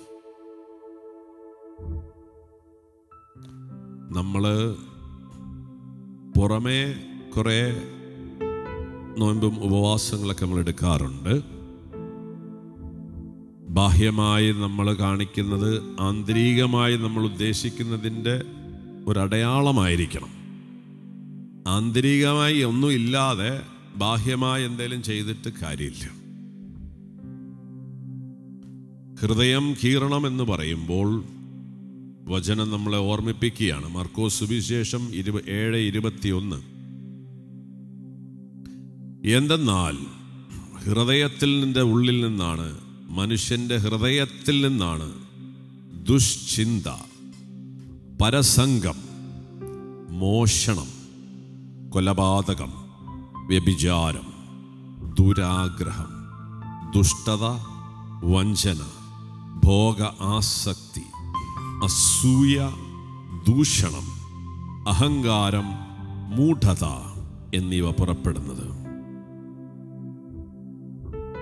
വചനം ഓർമ്മിപ്പിക്കുകയാണ്, മനുഷ്യന്റെ ഹൃദയത്തിൽ നിന്നാണ് ദുശ്ചിന്ത, പരസംഗം, മോഷണം, കൊലപാതകം, വ്യഭിചാരം, ദുരാഗ്രഹം, ദുഷ്ടത, വഞ്ചന, ഭോഗാസക്തി, അസൂയ, ദൂഷണം, അഹങ്കാരം, മൂഢത എന്നിവ പുറപ്പെടുന്നത്. അവയെ നിങ്ങൾ പുറത്താക്കണം. കരമൊരിക്കൽ കൂടി ഉയർത്തിപ്പിടിക്കാം. ഇവയിൽ നിന്ന് പുറത്തു വരുവാൻ മനുഷ്യൻ കഴിവില്ലാത്തവനായതുകൊണ്ടാണ് ദൈവം ബലിയായി തീർന്നത്. ആ രക്തത്താൽ ഞങ്ങളെ ഒരിക്കൽ കൂടി കഴുകണമേ എന്ന് പ്രാർത്ഥിക്കുക. ഈ ലോകത്തിലെ ഒരു വെള്ളത്തിനും ഒരു നദിക്കും ഒരു മലയിൽ കയറിയാലും നിന്റെ ഹൃദയത്തിൻ്റെ ഉള്ളിലെ മലിനത മാറ്റാൻ സാധ്യമല്ല. അതിനവൻ്റെ ചങ്കിലെ ചോരയാൽ നീ കഴുകപ്പെടണം. പലപ്പോഴും ആ ചങ്കിലെ ചോര നമ്മൾ ചോദിക്കാറില്ല, കാരണം അറിയുന്നില്ല. എന്നാൽ സ്വർഗം നമ്മളോട് പറയാം, നിന്റെ ഹൃദയത്തിൽ ഇതൊക്കെ ഉണ്ട്, അത് മലിനമാണ്. കരമൊന്ന് ഉയർത്തിക്കൊണ്ട് ദൈവകാരുണ്യത്തിൻ്റെ ഏറ്റവും വലിയ ആവശ്യം നമ്മുടെ വിശുദ്ധീകരണമാണ്. നിങ്ങൾ നിങ്ങളെ തന്നെ വിശുദ്ധീകരിക്കുക. ഞാൻ നാളെ നിങ്ങളുടെ ഇടയിൽ അത്ഭുതങ്ങൾ പ്രവർത്തിക്കാൻ തയ്യാറാണ്. ഹൃദയത്തിൻ്റെ മലിനതകൾ നമ്മൾ നീക്കണം. ഇതിലെല്ലാം ചിലപ്പോൾ നമുക്കുണ്ടാവില്ല. ഒരെണ്ണം ഉണ്ടായാൽ മതി, നിന്റെ ഹൃദയം മലിനപ്പെട്ടതാണ്. അതുകൊണ്ട് നമ്മൾ ഈ ദിവസങ്ങളിൽ നമ്മളെ തന്നെ ദൈവത്തിൻ്റെ വചനം വെച്ച് പരിശോധിക്കണം. ഞാൻ ഇസ്രായേലിൻ്റെ നേരെ ഒരു തൂക്കുകട്ട പിടിച്ചു. ആ തൂക്കുകട്ട പിടിച്ചപ്പോൾ ദൈവം പറയാണ്, മതിലിന് ചെരിവുണ്ടെന്ന് ഞാൻ കണ്ടു. അതുകൊണ്ട് നമ്മുടെ ചിന്തകളെയും വിചാരങ്ങളെയും ദൈവവചനമാകുന്ന തൂക്കുകട്ട വെച്ച് പിടിക്കുമ്പോൾ വലിയ ചെരിവ് നമുക്ക് കാണാൻ സാധിക്കും. വചനം പറയാണ്, നിന്റെ ഹൃദയത്തിൽ നിന്നാണ് ദുശ്ചിന്ത, പരസംഗം, മോഷണം. മോഷണം എന്ന് പറഞ്ഞാൽ അന്യായമായുള്ള സമ്പാദ്യം, കൊലപാതകം, വ്യഭിചാരം, ദുരാഗ്രഹം, ദുഷ്ടത, വഞ്ചന, ഭോഗ ആസക്തി, അസൂയ, ദൂഷണം, അഹങ്കാരം, മൂഢത പുറപ്പെടുന്നു. ഇതിലേതെങ്കിലും ഒരെണ്ണം നമ്മുടെ ഉള്ളിലുണ്ടെങ്കിലും നമ്മുടെ ഹൃദയം മലിനപ്പെട്ടിരിക്കും. അവിടെ ദൈവത്തിൻ്റെ സ്നേഹം വരില്ല. അതുകൊണ്ട് ഈ രാത്രിയിൽ ഒരിക്കൽ കൂടെ ഞങ്ങളെ കഴുകണമേ എന്ന് പ്രാർത്ഥിച്ചൊന്ന് സ്തുതിക്കട്ടെ. ഹല്ലേലൂയ. യേശുവേ, വളരെ ദയനീയമായ രീതിയിൽ നിന്റെ കരുണ ഞങ്ങളുടെ മേൽ ആവശ്യമുള്ളവരാണ് ഞങ്ങൾ. പക്ഷെ പലപ്പോഴും ഞങ്ങൾക്ക് അങ്ങനെ തോന്നാറില്ല. കർത്താവേ, ഞങ്ങൾ വലിയ കുഴപ്പമില്ലെന്നാണ് ഞങ്ങൾക്ക് തോന്നുന്നത്. പക്ഷെ നിന്റെ വചനം ഞങ്ങളെ കൺവിക്ട് ചെയ്യുകയാണ്. We are not right. You are right, Lord. Have mercy on us, Lord. ഇന്ന് എത്ര പ്രാവശ്യം ഇതിൽ പല മണ്ടത്തരങ്ങളും പൊട്ടത്തരങ്ങളും ചെയ്തിട്ടുണ്ട് ഞങ്ങൾക്ക് അറിഞ്ഞൂടാ. ഒറ്റ ദിവസം തന്നെ ഇതിൽ പല പാപങ്ങൾ ചെയ്യുന്നവരാണ് ഞങ്ങളോട് കരുണയുണ്ടാകണം കർത്താവേ. ഞങ്ങളെ സഹായിക്കണം കർത്താവേ. നിന്റെ കരുണയ്ക്ക് വളരെ ദയനീയമായ രീതിയിൽ ആവശ്യമുള്ളവരാണ് ഞങ്ങൾ ഏറ്റുപറഞ്ഞുകൊണ്ട് യേശുവേ ഞങ്ങളെ സഹായിക്കണമേ, കഴുകണമേ. നിന്റെ ചങ്കിൽ നിന്നൊഴുകുന്ന രക്തത്താൽ ഞങ്ങളെ കഴുകണമേ, ഞങ്ങളെ വിശുദ്ധീകരിക്കണമേ, ഞങ്ങളെ രക്ഷിക്കണമേ എന്ന് പ്രാർത്ഥിക്കട്ടെ. ഹാലെ ഹാലെ ഹാലെ ഹാലെ ഹാലെ ഹാലെ ഹല്ലേലൂയ. നമ്മളെ ശുദ്ധീകരിക്കാൻ നമ്മൾ അനുവദിക്കുകയാണെങ്കിൽ നമ്മുടെ ജീവിതത്തിൽ ദൈവം അത്ഭുതങ്ങൾ പ്രവർത്തിക്കും. Yes Lord, we thank you for this wonderful evening. ഞങ്ങളെ വിശുദ്ധീകരിക്കുന്ന, നിന്നോട് ഒരു പടി കൂടി ചേർത്ത് പിടിക്കുന്ന നിന്റെ കരുണയുള്ള സ്നേഹത്തിന് ഞങ്ങൾ നന്ദി പറയുന്നു. ഹല്ലേലൂയ ഹല്ലേലൂയ ലബാരാകാരി ശന്തലബാരാ ബാലബാലിലിലിലിലിലിലിലിലിലിലിലി ഹല്ലേലൂയ ഹല്ലേലൂയ റബാലബാലബാലബാലബാലബാല. We give you glory, Lord.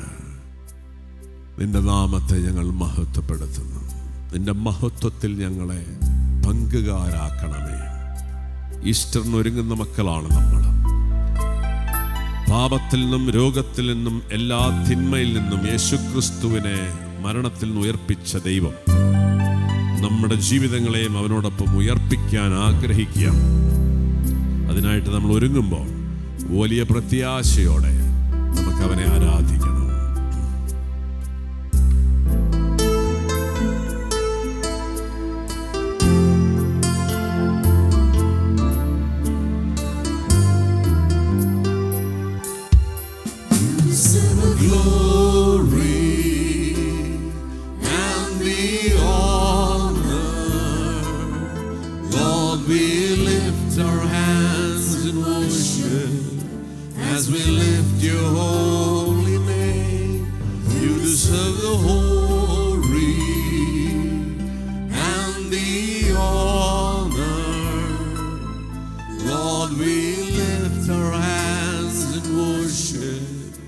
As we lift your holy name, for you are great, you do miracles so great, there is no one else like you, there is no one else like you, for you are great, you do miracles so great, there is no one else like you, there is no one else like you.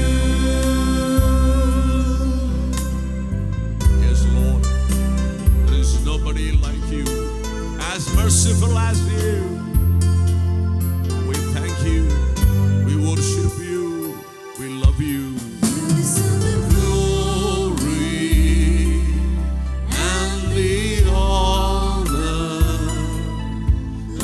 We lift our hands in worship as we lift your holy name. You deserve the glory and the honor.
സ്തുതിക്കുന്നു,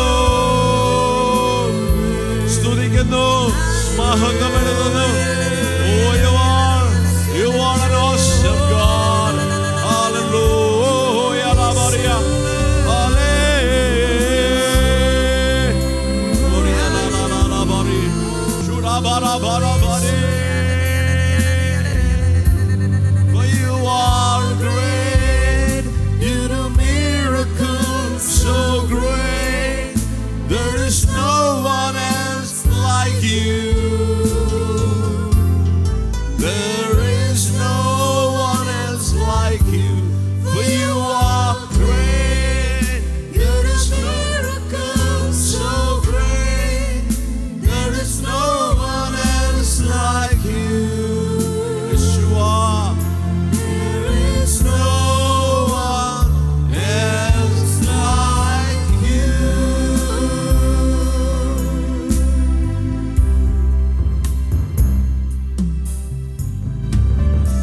അവിടുന്ന് ഉദാരമതിയാണ്, അനന്തകാരുണ്യവാനാണ്, ക്ഷമാശീലനും സ്നേഹസമ്പന്നനുമാണ്. ശിക്ഷകൾ പിൻവലിക്കാൻ സദാ സന്നദ്ധനുമാണ്. ആ മഹോന്നതനായ ദൈവത്തെ ആരാധിക്കണം. അവനെല്ലാം മഹത്വവും സ്തുതിയും അർപ്പിക്കണം. Yes, Lord, you deserve all the glory and honor. We give you all the glory and honor. That is why we are here, Lord. Bless your name. We bless your holy name. നിന്റെ പരിശുദ്ധിയിൽ പങ്കുപറ്റുവാൻ ഞങ്ങളെ സൃഷ്ടിച്ച് നിന്റെ പ്രിയപുത്രന്റെ രക്തം കൊടുത്ത് വിലയ്ക്ക് വാങ്ങിയ സ്നേഹദാത, നിന്നോട് പലപ്പോഴും അവിശ്വസ്തത കാണിച്ചവരാണ് ഞങ്ങൾ. ആ രക്തത്തോടും ആ കാരുണ്യത്തോടും അവിശ്വസ്തത കാട്ടിയ ഞങ്ങളെ ഒരിക്കൽ കൂടെ ഞങ്ങളുടെ അവിശ്വസ്തയുടെ മുറിവ് സുഖപ്പെടുത്തിയ ഈ രാത്രിയോർത്ത് നന്ദി പറയുന്നു. We bless your holy name. Amen. ഇരിക്കും. നമ്മൾ ഈ ദിവസങ്ങളിലൊക്കെ ദൈവത്തിൻ്റെ വീണ്ടെടുപ്പിനെ കുറിച്ച് കേട്ടുകൊണ്ടിരിക്കുകയാണ്. നമ്മുടെ അവിശ്വസ്തതയാലും അകൃത്യത്താലും പാപത്താലും നമുക്ക് നഷ്ടപ്പെട്ടു പോയതെല്ലാം ദൈവം തൻ്റെ കാരുണ്യത്താൽ നമുക്ക് നൽകും. Price the lord. Hallelujah, hallelujah. നോമ്പ് കാലം നമ്മൾ ആരംഭിച്ച തുടക്കത്തിൽ തന്ന വചനം ഒന്നുകൂടി ഓർമ്മിപ്പിക്കുകയാണ്. ജെറമിയായുടെ പുസ്തകം 33-ാമത്തെ വചനം. ഒരിക്കൽ കൂടി നിങ്ങളത് ഓർക്കുന്നുണ്ടോ അറിഞ്ഞുകൂടാ. എല്ലാ ദിവസവും ഈ നോമ്പ് കാലഘട്ടത്തിൽ ഈ വാഗ്ദാനങ്ങൾ ഏറ്റുപറയണം, നല്ലതാണ്. ജെറമിയ 33:6 മുതൽ പറയാണ്, ഞാൻ അവർക്ക് സമാധാനവും ഭദ്രതയും സമൃദ്ധമായി കൊടുക്കും. യൂദയായിക്കും ഇസ്രായേലിന് ഞാൻ ഐശ്വര്യം തിരിച്ചു നൽകും. പൂർവസ്ഥിതിയിൽ അവരെ ഞാൻ പണിതുയർത്തും. എനിക്കെതിരായി ചെയ്ത എല്ലാ പാപങ്ങളിൽ നിന്നും ഞാൻ അവരെ ശുദ്ധീകരിക്കും. അവർ എന്നോട് മറുതലച്ച് ചെയ്ത അകൃത്യങ്ങളെല്ലാം ഞാൻ ക്ഷമിക്കും. ഞാൻ ജെറൂസലേമിന് ചെയ്യാനിരിക്കുന്ന നന്മകളെക്കുറിച്ച് കേൾക്കുന്ന ഭൂമിയിലെ സകല ജനതകളുടെ മുൻപാകെ ഈ നഗരം എനിക്ക് സന്തോഷത്തിനും സ്തുതിക്കും മഹത്വത്തിനും കാരണമാവും. ഞാൻ അതിന് നൽകുന്ന സകല നന്മകളും സമൃദ്ധിയും കണ്ട് അവർ ഭയന്ന് വിറയ്ക്കും. വീണ്ടും സന്തോഷധ്വനികളും ആനന്ദഘോഷവും മണവാളൻ്റെയും മണവാട്ടിയുടെയും സ്വരവും സൈന്യങ്ങളുടെ കർത്താവിനെ സ്തുതിക്കുവിൻ, അവിടുന്ന് നല്ലവനാണ്, അവിടുത്തെ കാരുണ്യം അനന്തമാണ് എന്ന് പാടിക്കൊണ്ട് കർത്താവിൻ്റെ ആലയത്തിലേക്ക് കൃതജ്ഞതാ ബലി കൊണ്ടുവരുന്നവരുടെ ആരവവും ഇനിയും മാറ്റൊലിക്കൊള്ളും. ഞാൻ ദേശത്തിൻ്റെ ഐശ്വര്യം പുനഃസ്ഥാപിക്കും. ആമേൻ. ഒരാമേൻ പറഞ്ഞ് ആമേൻ. ഹല്ലേലൂയ. അപ്പോൾ റിസ്റ്റോറേഷൻ്റെ ഒരു വർഷമാണ് നമ്മൾ പറഞ്ഞു. ദൈവം കരുണയുള്ളവനാണ്. ഇങ്ങനത്തെ വാഗ്ദാനങ്ങളൊക്കെ നമുക്ക് നൽകുന്നുണ്ട്. എന്നാൽ ഈ വാഗ്ദാനങ്ങളും ഈ തൻ്റെ കാരുണ്യത്താലാണ് ദൈവം നമുക്ക് നൽകുന്നത്. യേശുക്രിസ്തുവിനെ മരണത്തിൽ നിന്നും എല്ലാ പാഠപീഠകളിൽ നിന്നും ഈ ലോകം അവനോട് കാണിച്ച എല്ലാ ക്രൂരതകളിൽ നിന്നും വീണ്ടെടുത്ത ദൈവത്തിൻ്റെ കാരുണ്യം നമ്മുടെ ജീവിതത്തെയും ഇതുപോലെ പടുത്തുയർത്തുമെന്നാണ് പറയുന്നത്. എന്നാൽ നമ്മൾ കുറച്ച് ദിവസം നോയമ്പ് നോക്കിയത് കൊണ്ടോ കുറച്ച് ദിവസം ഇറച്ചി മീനും കഴിക്കാതിരുന്നത് കൊണ്ടോ ഈ റിസ്റ്റോറേഷൻ നടക്കത്തില്ല. ഈ റിസ്റ്റോറേഷൻ നടക്കുന്നതിന് ചില കാര്യങ്ങൾ നമ്മൾ വേണം. അതിനെക്കുറിച്ചാണ് നമ്മൾ ഈ ദിവസങ്ങളിൽ പഠിച്ചുകൊണ്ടിരിക്കുന്നത്. അതിലേറ്റവും പ്രധാനപ്പെട്ട ഒരു കാര്യമാണ് യേശുവിനെ നിന്റെ ജീവിതത്തിൻ്റെ കർത്താവും ദൈവവുമായി സ്വീകരിക്കണം. ഹല്ലേലൂയ. യേശു നിനക്ക് എത്രമാത്രം കർത്താവും ദൈവവുമാണ് എന്നതിൻ്റെ ബേസിസിലാണ് ഈ പുസ്തകത്തിൽ പറഞ്ഞിരിക്കുന്ന എല്ലാ വാഗ്ദാനങ്ങളും നമുക്ക് ലഭിക്കുക. ഇതിനെക്കുറിച്ച് നമുക്ക് വളരെ വ്യക്തത ഉണ്ടാവണം. നമ്മൾ ചിലപ്പോൾ അറിഞ്ഞോ അറിയാതെയൊക്കെ ഈ ലോകത്തിലെ മനുഷ്യർ കാണിക്കുന്നത് പോലെ എല്ലാ മതങ്ങളിലും നോയമ്പും പ്രാർത്ഥനയ്ക്കുണ്ട്. അവരിങ്ങനെ എന്തൊക്കെയോ നോയമ്പൊക്കെ കാണിച്ച് പ്രാർത്ഥിച്ചെന്തോ ഉപവസിച്ചൊക്കെ ഇങ്ങനെ അവർ എന്തൊക്കെയോ നേടിയെടുക്കുകയാണ്. അങ്ങനെ നമുക്ക് നേടിയെടുക്കാൻ പറ്റില്ല. നമ്മുടെ പ്രധാനമന്ത്രി കഴിഞ്ഞ പ്രാവശ്യം കൊച്ചിയിൽ വന്നപ്പോൾ അദ്ദേഹം വലിയൊരു വ്രതത്തിലായിരുന്നു. അദ്ദേഹം രാമൻ്റെ ആ ദേവാലയം, ആ അമ്പലം, അതിൻ്റെ പൂജയ്ക്ക് വേണ്ടിയിട്ടുള്ള അതിൻ്റെ പ്രതിഷ്ഠയ്ക്ക് വേണ്ടി പുള്ളി ഉപവാസത്തിലായിരുന്നു. എന്നാൽ പിന്നെ നമ്മളും കുറച്ച് എന്നിട്ട് അദ്ദേഹം തറയിലാണ് ഇവിടെ വന്നിട്ട് കിടന്നെന്നാണ് പറയുന്നത്. അത്രയും ഒരു പ്രാർത്ഥനാരൂപിയിലായിരുന്നു. നമ്മളാരും തറയിലൊന്നും കിടക്കാറില്ലല്ലോ, അല്ലേ? ഉണ്ടോ? ഇല്ല, അതിൻ്റെ ആവശ്യമില്ല. അതുകൊണ്ട് നമ്മുടെ ചുറ്റുപാടുമുള്ള മനുഷ്യർ അവരുടെ ദൈവത്തിൽ നിന്ന് എന്തെങ്കിലുമൊക്കെ കിട്ടാൻ ഇങ്ങനെ കുറേ പ്രാർത്ഥനകൾ, ഉപവാസങ്ങളൊക്കെ നടത്തും.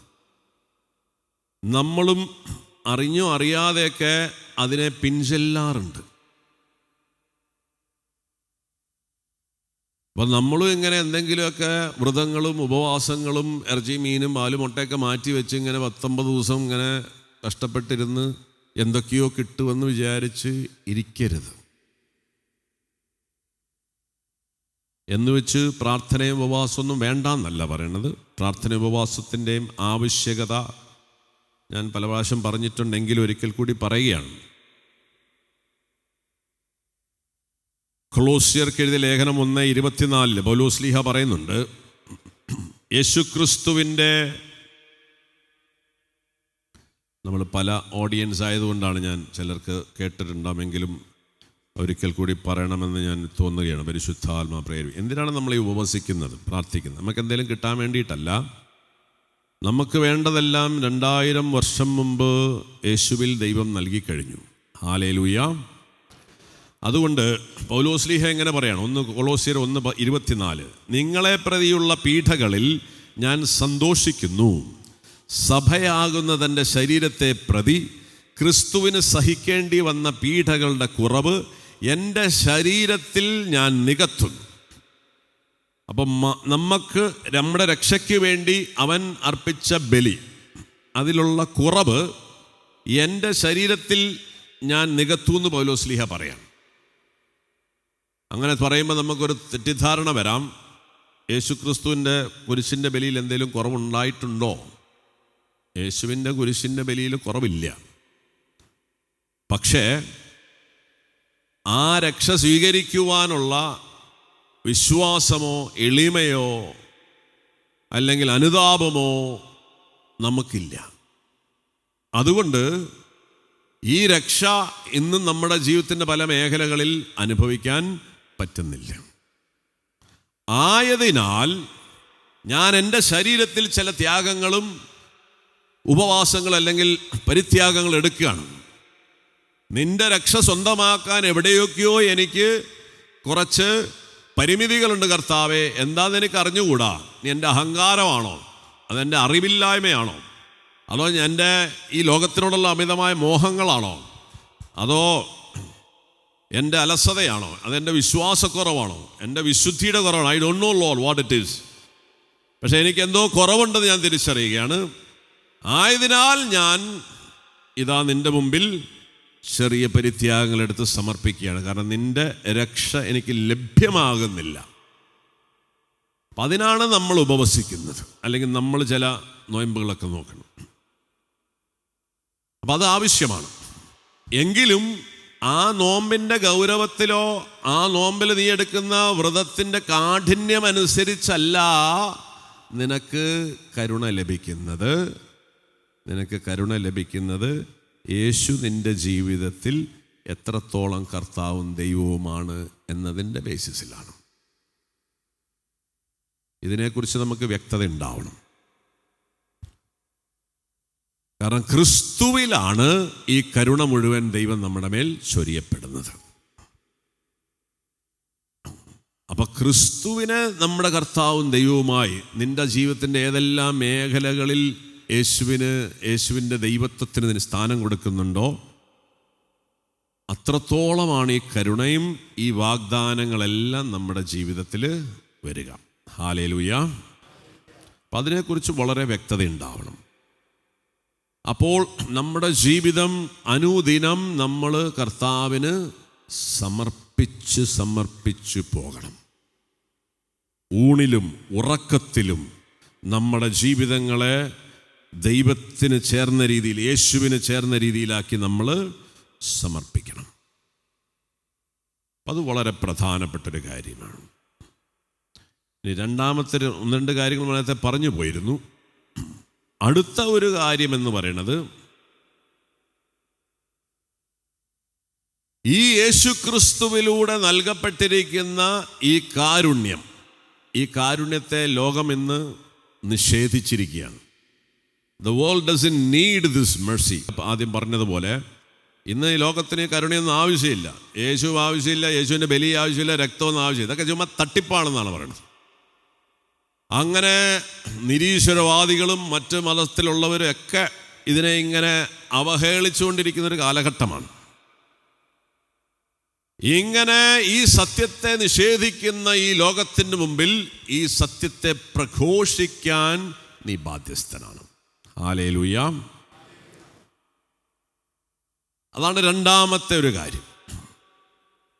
കാരണം നമ്മുടെയൊക്കെ ജീവിതത്തിലെ വലിയ ഒരു അബദ്ധമാണ്, നമ്മളിങ്ങനെ നൊയമ്പും പ്രാർത്ഥനയൊക്കെ നോക്കി ഇങ്ങനെ നിൽക്കും. അതൊക്കെ നമ്മുടേതായ രീതിയിൽ നമ്മൾ ചെയ്യും. പക്ഷേ ദൈവത്തിൻ്റെ ഈ രക്ഷ അനുഭവിക്കാൻ വേണ്ട കാര്യമൊന്നും നമ്മൾ ചെയ്യില്ല. നമ്മളൊരു മനുഷ്യനോട് ഇന്ന് വരെ ഇതിനെക്കുറിച്ചൊന്നും പറഞ്ഞിട്ടില്ല. ഞാൻ എന്തിനാ അവരോട് ഇതൊക്കെ പറയുന്നു, അവരായി അവരുടെ വിശ്വാസമായി. അങ്ങനെയല്ല. നിന്റെ രക്ഷ നിന്റെ സഹോദരൻ്റെ രക്ഷയുമായി കണക്റ്റഡ് ആണ്. ഹല്ലേലൂയ. നിന്റെ സഹോദരൻ്റെ രക്ഷ കൂടാതെ നിനക്ക് രക്ഷയില്ല. അപ്പം അതുകൊണ്ട് മാമോദീസ സ്വീകരിച്ചിട്ടുള്ള എല്ലാ ക്രിസ്ത്യാനിയുടെയും പ്രൈമറി ഡ്യൂട്ടിയാണ് യേശുക്രിസ്തുവിൽ ദൈവം വ്യക്തമാക്കി തന്ന ഈ കാരുണ്യത്തിൻ്റെ രക്ഷയെ പ്രകീർത്തിക്കുക. പ്രത്യേകിച്ച് ഈ കാലഘട്ടത്തിൽ ലോകം മറ്റേത് കാലഘട്ടത്തെക്കാളും ഇന്നിതിനെ നഖശിഖാന്തം എതിർത്തുകൊണ്ടിരിക്കുന്നൊരു ലോകത്തിലാണ് നമ്മൾ ജീവിക്കുന്നത്. അപ്പം നമുക്കും തോന്നും നമ്മൾ വെറുതെ ഈ വടി കൊടുത്ത് അടി മേടിക്കേണ്ട കാര്യമുണ്ടോ? കാര്യമുണ്ട്. അത് നിനക്ക് ഈ കരുണ കിട്ടാൻ അത്യാവശ്യമാണ്. ഹല്ലേലൂയ. നമ്മളൊക്കെ യേശുക്രിസ്തു 2000 വർഷം മുമ്പ് കുരിശിൽ നമ്മുടെ പാപങ്ങളൊക്കെ ക്ഷമിച്ച് അവൻ നമ്മുടെ രോഗങ്ങളും ദുരിതങ്ങളും മാറ്റിയെന്ന് മനസ്സിലാക്കി ചാരുകസേര കിടന്ന് ഉക്കാൻ വലിച്ച് കിടക്കാനല്ല ദൈവം ആഗ്രഹിക്കുന്നത്. He has entrusted A great responsibility, അല്ലെങ്കിൽ എ ഗ്രേറ്റ് മിഷൻ. എന്താണ് ആ ഗ്രേറ്റ് മിഷൻ? നിങ്ങൾ ലോകത്തിലെ എല്ലാ സൃഷ്ടികളെടുത്ത് പോയി ഈ സദ്വാർത്ത പറയണം. അപ്പോൾ ഈ പ്രഘോഷണത്തിൻ്റെ ബേസിസിലാണ് നമ്മളിൽ ഈ റിസ്റ്റോറേഷൻ നടക്കുന്നത്. ഹല്ലേലൂയ. അവൻ മരിച്ചു ഉയർത്തെഴുന്നേറ്റിട്ട് നേരെ അങ്ങോട്ട് അടുത്ത റോക്കറ്റ് കയറി പോയാ? ഇല്ല. അവൻ എല്ലാവരുടെ അടുത്ത് ചെന്നിട്ട് പറയാണ്, ഞാൻ ഉയർത്തെഴുന്നേറ്റു, നിങ്ങൾ ഭയപ്പെടണ്ട, നിങ്ങൾ ഈ ലോകത്തിലെ എല്ലാ മനുഷ്യരോടും ഈ ദൈവത്തിൻ്റെ കാരുണ്യത്തെക്കുറിച്ച് പ്രഘോഷിക്കണം എന്ന് പറയണം. അത് വളരെ നിർബന്ധമുള്ളൊരു കാര്യമാണ്. മൂന്നാമത്തെ ഒരു കാര്യം, നമ്മൾ ഈ സത്യത്തിനോട്, അല്ലെങ്കിൽ യേശുക്രിസ്തുവിൽ പിതാവായ ദൈവത്തെ കാണാൻ അനുവദിക്കുന്ന ദൈവത്തിന്, ഈ അപ്പനെ ലോകത്തിന് വെളിപ്പെടുത്തി കൊടുക്കണം. നമ്മളെല്ലാവരും ദൈവത്തിൻ്റെ മക്കളാണ്. നമ്മുടെ ജീവിതത്തിൽ ആദ്യ പാപത്തിൻ്റെ ഫലമായും മറ്റ് പാപത്തിൻ്റെ ഫലമായും നമുക്ക് നഷ്ടപ്പെട്ടു പോയത് ദൈവിക ജീവനിലുള്ള ഭാഗഭാഗിത്വമാണ്, അല്ലെങ്കിൽ ദൈവത്വം നമുക്ക് നഷ്ടപ്പെട്ടു. കുറച്ചുകൂടി മനസ്സിലാകുന്ന രീതിയിൽ പറഞ്ഞാൽ ദൈവപുത്ര സ്ഥാനം നമുക്ക് നഷ്ടപ്പെട്ടു. എങ്കിലും ആ ദൈവം നമ്മളെ ആരെയും തള്ളിക്കളഞ്ഞിട്ടില്ല. അവൻ്റെ മുമ്പിൽ നമ്മളിപ്പോഴും മക്കൾ തന്നെയാണ്. അങ്ങനെ ആ മഹത്വം തിരിച്ചറിഞ്ഞ് ആ ദൈവത്തിങ്കലേക്ക് വരുന്ന എല്ലാ മക്കളെയും ആ പിതാവ് വാരിക്കോരി അനുഗ്രഹിക്കും. ഹല്ലേലൂയ. അപ്പോൾ ഈ പിതൃത്വത്തെ ഏറ്റുപറയണം. അതുകൊണ്ടാണ് യേശു പഠിപ്പിച്ച പ്രാർത്ഥനയിലെ ഏറ്റവും പ്രധാനപ്പെട്ട ഒരു ഭാഗമാണ് സ്വർഗസ്ഥനായ എൻ്റെ പിതാവേ എന്നല്ല പറഞ്ഞ്, സ്വർഗസ്ഥനായ ഞങ്ങളുടെ അപ്പാ. ഈ ലോകത്തെല്ലാം മനുഷ്യരുടെയും അപ്പനാണ് അവൻ. അവനെ അപ്പാന്നെല്ലാവരും വിളിക്കണം, അവൻ്റെ മക്കളായി മാറണം. ഇത് പ്രഘോഷിക്കാൻ വേണ്ടിയിട്ടാണ് സഭ എക്സിസ്റ്റ് ചെയ്യുന്നതെന്നാണ് പറയാം. The church exists to proclaim this glorious love of this Father. അപ്പോൾ അത് പ്രഘോഷണ വിഷയമാകണം. നമ്മുടെയൊക്കെ ഐഡൻറ്റിറ്റി എന്താണെന്നുള്ളതാണ്. നമുക്കൊരൊറ്റ ഐഡൻറ്റിറ്റി ഉള്ളൂ, അത്യുന്നതനായ ദൈവത്തിൻ്റെ മകൻ. ഹല്ലേലൂയ. ഈ ഐഡൻറ്റിറ്റി നമ്മൾ മെയിൻറ്റെയിൻ ചെയ്യുമ്പോഴാണ് ലോകത്തിലെ ശക്തികൾ, മനുഷ്യനെ നശിപ്പിക്കാനുള്ള ശക്തികൾ നിന്നിൽ നിന്നും മാറി നിൽക്കും. തൊടില്ല നിന്നെ. എന്നാൽ ഇന്ന് നമ്മളെ പിശാചും ഈ ലോകത്തിലെ ദുരിതങ്ങളും പ്രകൃതിയും രോഗങ്ങളൊക്കെ, ഇന്നിപ്പം നമ്മൾ വയനാട്ടിലൊക്കെ കാണുകയാണ്, ആനയും കടുവയെല്ലാം മനുഷ്യനെ തിന്നുകൊണ്ടിരിക്കുകയാണ്. എന്താ തിന്നാൻ കാരണം? You lost the glory of God in you. വേറൊന്നുമില്ല, നിന്നിലുള്ള ദൈവിക ചൈതന്യം നഷ്ടപ്പെട്ടു പോയി. അവിടെ പശു, അവിടെ കാള, ആനയും കടുവയൊക്കെ വരും, ഇവിടെ കൊതുക് വരും. അത്രയുള്ള വ്യത്യാസം. രണ്ട് കടിച്ചാലും ചാവുകയാണ്.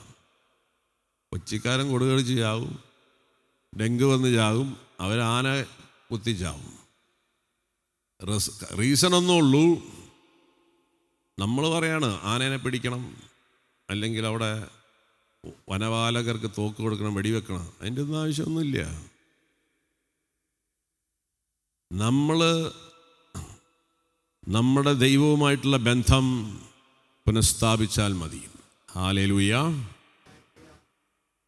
ആദ്യ പാപത്തിന് മുൻപ് പറുദീസയിലായിരിക്കുമ്പോൾ ഈ പുലിയും കടുവയും സിംഹവും ഒക്കെ മനുഷ്യൻ്റെ കൂടെ ഉണ്ടായിരുന്നു. ഈ പ്രകൃതിയും എല്ലാം മനുഷ്യന് ചേർന്ന രീതിയിൽ ഇങ്ങനെ ഒരുങ്ങി നിൽക്കുകയായിരുന്നു. എന്നാൽ എന്ന് മനുഷ്യൻ ആ പിതൃത്വത്തെ തിരസ്കരിച്ചുവോ അന്ന് പ്രകൃതിയും പ്രകൃതിയിലെ ജീവജാലങ്ങളും മനുഷ്യന് എതിരായി. ഇവിടെ ഇരിക്കുന്ന പെൺകുട്ടികൾ, സ്ത്രീകൾ, നമുക്കൊക്കെ ഈ രാത്രിയിലൊക്കെ ഇറങ്ങി നടക്കാൻ പേടിയാന്നാണ് പറയുന്നത്. ദൈവത്തിൻ്റെ ചൈതന്യം, കൃപ നിറഞ്ഞ ഒരു പെൺകുട്ടി ഈ ഭൂമിയിലുണ്ടെങ്കിൽ അവൾ ഏത് പാതാളത്തിൽ പോയാലും അവളെ ഈ ലോകത്തിലെ ഒരു പുരുഷനും സ്പർശിക്കാൻ സാധ്യമല്ല. അപ്പം ഈ സത്യം നമ്മൾ മനസ്സിലാക്കണം. നമ്മളിലുള്ള ദൈവീക ചൈതന്യം നമുക്ക് നഷ്ടപ്പെട്ടു പോയി. ഈ ദൈവത്വം നമുക്ക് നേടിത്തരാൻ വേണ്ടിയിട്ടാണ് യേശു ക്രിസ്തു ദൈവത്തിൻ്റെ പുത്രൻ മനുഷ്യനായി തീർന്നത്, നമ്മളെ ദൈവങ്ങളാക്കി മാറ്റാനാണ്. അപ്പോൾ ഈ പിതാവിനെ നമ്മൾ ലോകത്തിന് കാണിച്ചു കൊടുക്കണം. ഇങ്ങനെ സ്നേഹിക്കുന്ന ഒരു അപ്പൻ്റെ മക്കളാണ് നമ്മൾ തമ്മിൽ കലഹിക്കരുത്, നമ്മൾ തമ്മിൽ തല്ലുകൂടരുത്. ആ അപ്പൻ്റെ മക്കള് പരസ്പരം ഈ ചെറിയ ചെറിയ കാര്യങ്ങൾക്ക് വേണ്ടി വഴക്കടിച്ച് നടക്കരുതെന്ന് പറയണം. അപ്പൊ ഈ സത്യത്തെ നമ്മൾ പ്രഘോഷിക്കാൻ വിളിക്കപ്പെട്ടിരിക്കണം. ഇതൊക്കെ നമ്മളുടെ റിസ്റ്റോറേഷൻ്റെ പ്രധാനപ്പെട്ട ഘടകങ്ങളാണ്. അല്ലാണ്ട് യേശു മരിച്ചു, ഈസ്റ്ററിന് നമ്മളെല്ലാം ഉയർത്തില്ല. അപ്പോൾ ക്രിസ്തുവിൽ കാണാൻ അനുവദിക്കുന്ന പിതാവായ ദൈവത്തെ ലോകത്തിന് വെളിപ്പെടുത്തണം. ഇതാണ് നമ്മുടെ അസ്തിത്വത്തിൻ്റെ മൂലകാരണം. സഭ എക്സിസ്റ്റ് ചെയ്യുന്നതിൻ്റെ പ്രധാന കാരണം ഈ പിതാവിനെ കാണിച്ചു കൊടുക്കുക. കാരണം ആ പിതാവിനെ നമുക്ക് വെളിപ്പെടുത്തുന്നതാണ് യേശു. ആ യേശുവിൽ വിശ്വസിക്കുന്ന നമ്മുടെ എല്ലാവരുടെ ഉത്തരവാദിത്തമാണ് ഈ ലോകത്തിന് ഈ അപ്പനെ കാണിച്ചു കൊടുക്കുക എന്നുള്ളത്. ഹല്ലേലൂയ. എങ്ങനെ കാണിച്ചു കൊടുക്കണം? നമ്മുടെ ജീവിതം വഴി. അതിൻ്റെ പേരാണ് ദൈവഭക്തി എന്ന് പറയുന്നത്. നമ്മൾ പലപ്പോഴും ഈ ദൈവഭക്തിയെ നമ്മൾ ഒത്തിരി തെറ്റിദ്ധരിക്കുന്നൊരു സാധനമാണ്. നമ്മുടെ ദൈവഭക്തി എന്ന് പറയുന്നത് ഈ ലോകത്തിൽ കുറേ പടക്കവും ചെണ്ടയൊക്കെ പൊട്ടിച്ച് ഇങ്ങനെ മാലയൊക്കെ ഇട്ട് ദൈവത്തെ എഴുന്നള്ളിച്ചുകൊണ്ട് നടക്കുന്നതാണ്. തിരി കത്തിക്കുക, മാലയിടുക, കത്തിക്കുക എന്നൊക്കെയുള്ള നമ്മുടെ ദൈവഭക്തി നമ്മൾ പറയുന്നത്. എന്നാൽ അതല്ല യഥാർത്ഥ ദൈവഭക്തി. യഥാർത്ഥ ദൈവഭക്തി എന്ന് പറയുന്നത്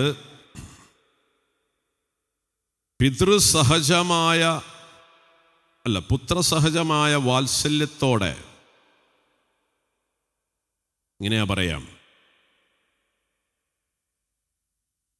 ഭക്തി സദ്ഗുണത്തിൻ്റെ പൂർണ്ണതയാണ്.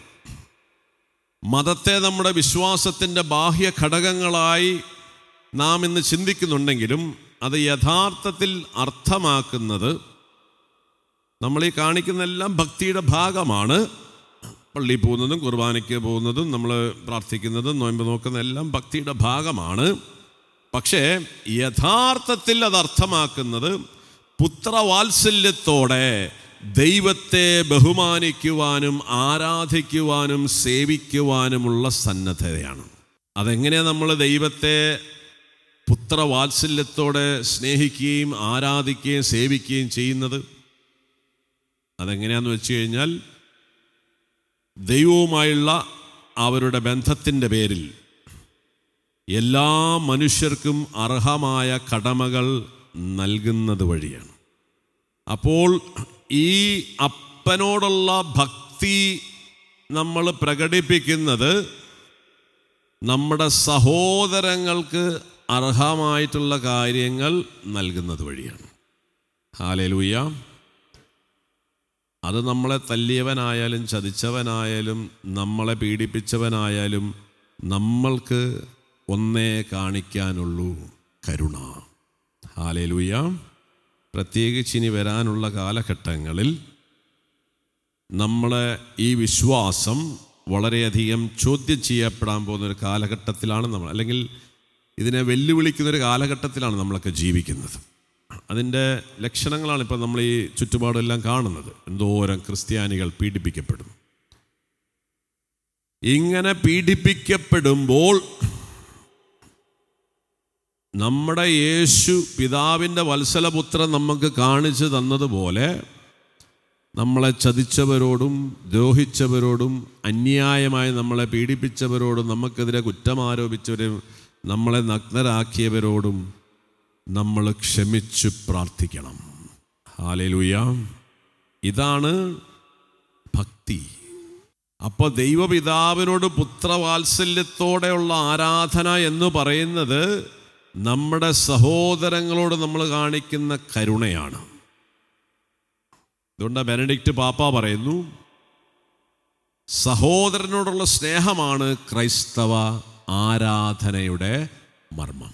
അപ്പോൾ ഈ കാലഘട്ടങ്ങളിലൊക്കെ നമ്മളൊക്കെ ഈ അപ്പൻ്റെ മക്കളാണെന്ന് കാണിക്കുവാനുള്ള, അല്ലെങ്കിൽ തെളിയിക്കുവാനുള്ള ഒരു വലിയ ആവശ്യകത നമ്മുടെ മുമ്പിലുണ്ട്. അതുകൊണ്ടാണ് റോമാലേഖനം 8 വചനം പറയുകയാണ്,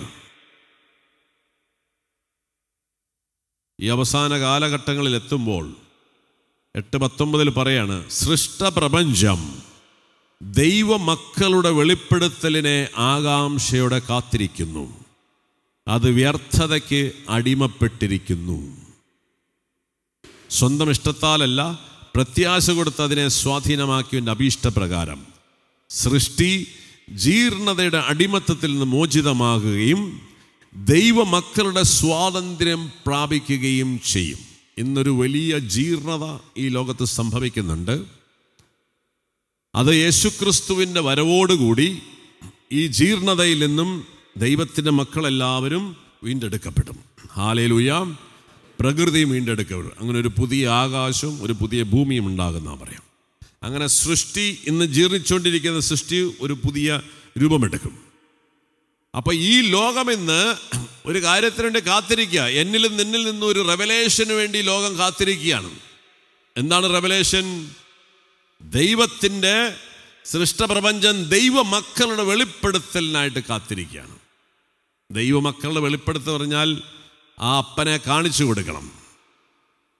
ആ അപ്പൻ കരുണയുള്ളവനാണ്, ആ അപ്പൻ സ്നേഹമുള്ളവനാണ്, അവൻ കോപിക്കാത്തവനാണ്, അവൻ കൃപാലുവാണ്, അവൻ വിശ്വസ്തനാണ്.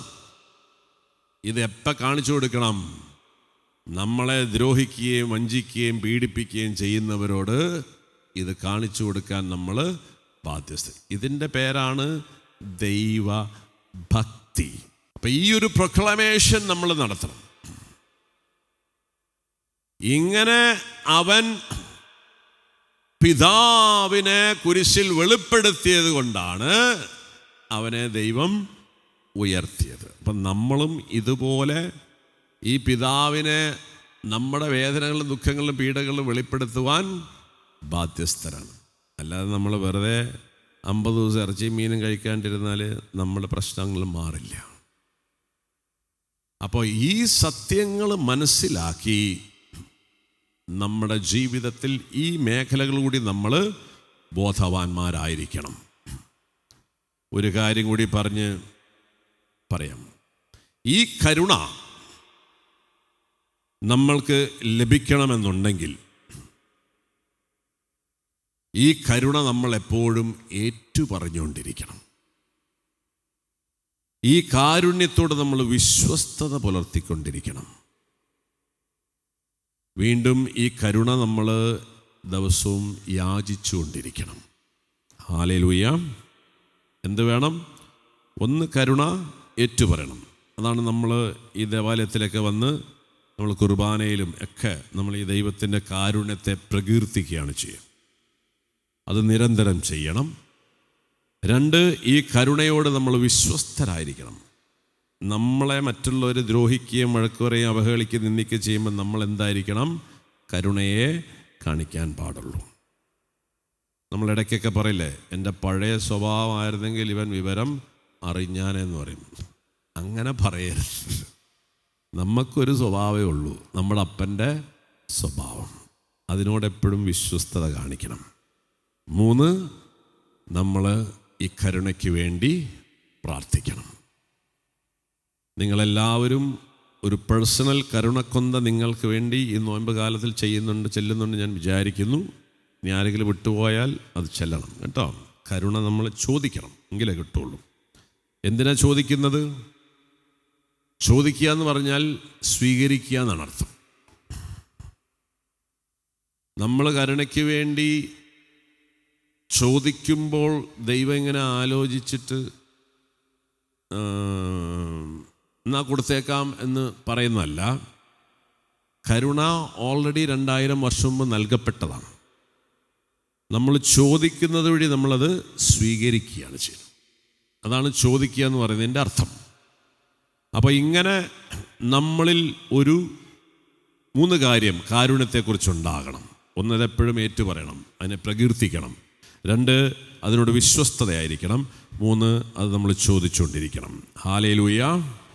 പോരാ. Hallelujah, hallelujah, hallelujah. അപ്പോൾ അവസാനമായിട്ട് യേശുവിനെയാണ് നമ്മൾ മാതൃകയാക്കേണ്ടത്. ഈശോയാണ് നമുക്കുള്ള വഴിയും സത്യവും എന്നൊക്കെ പറയണം.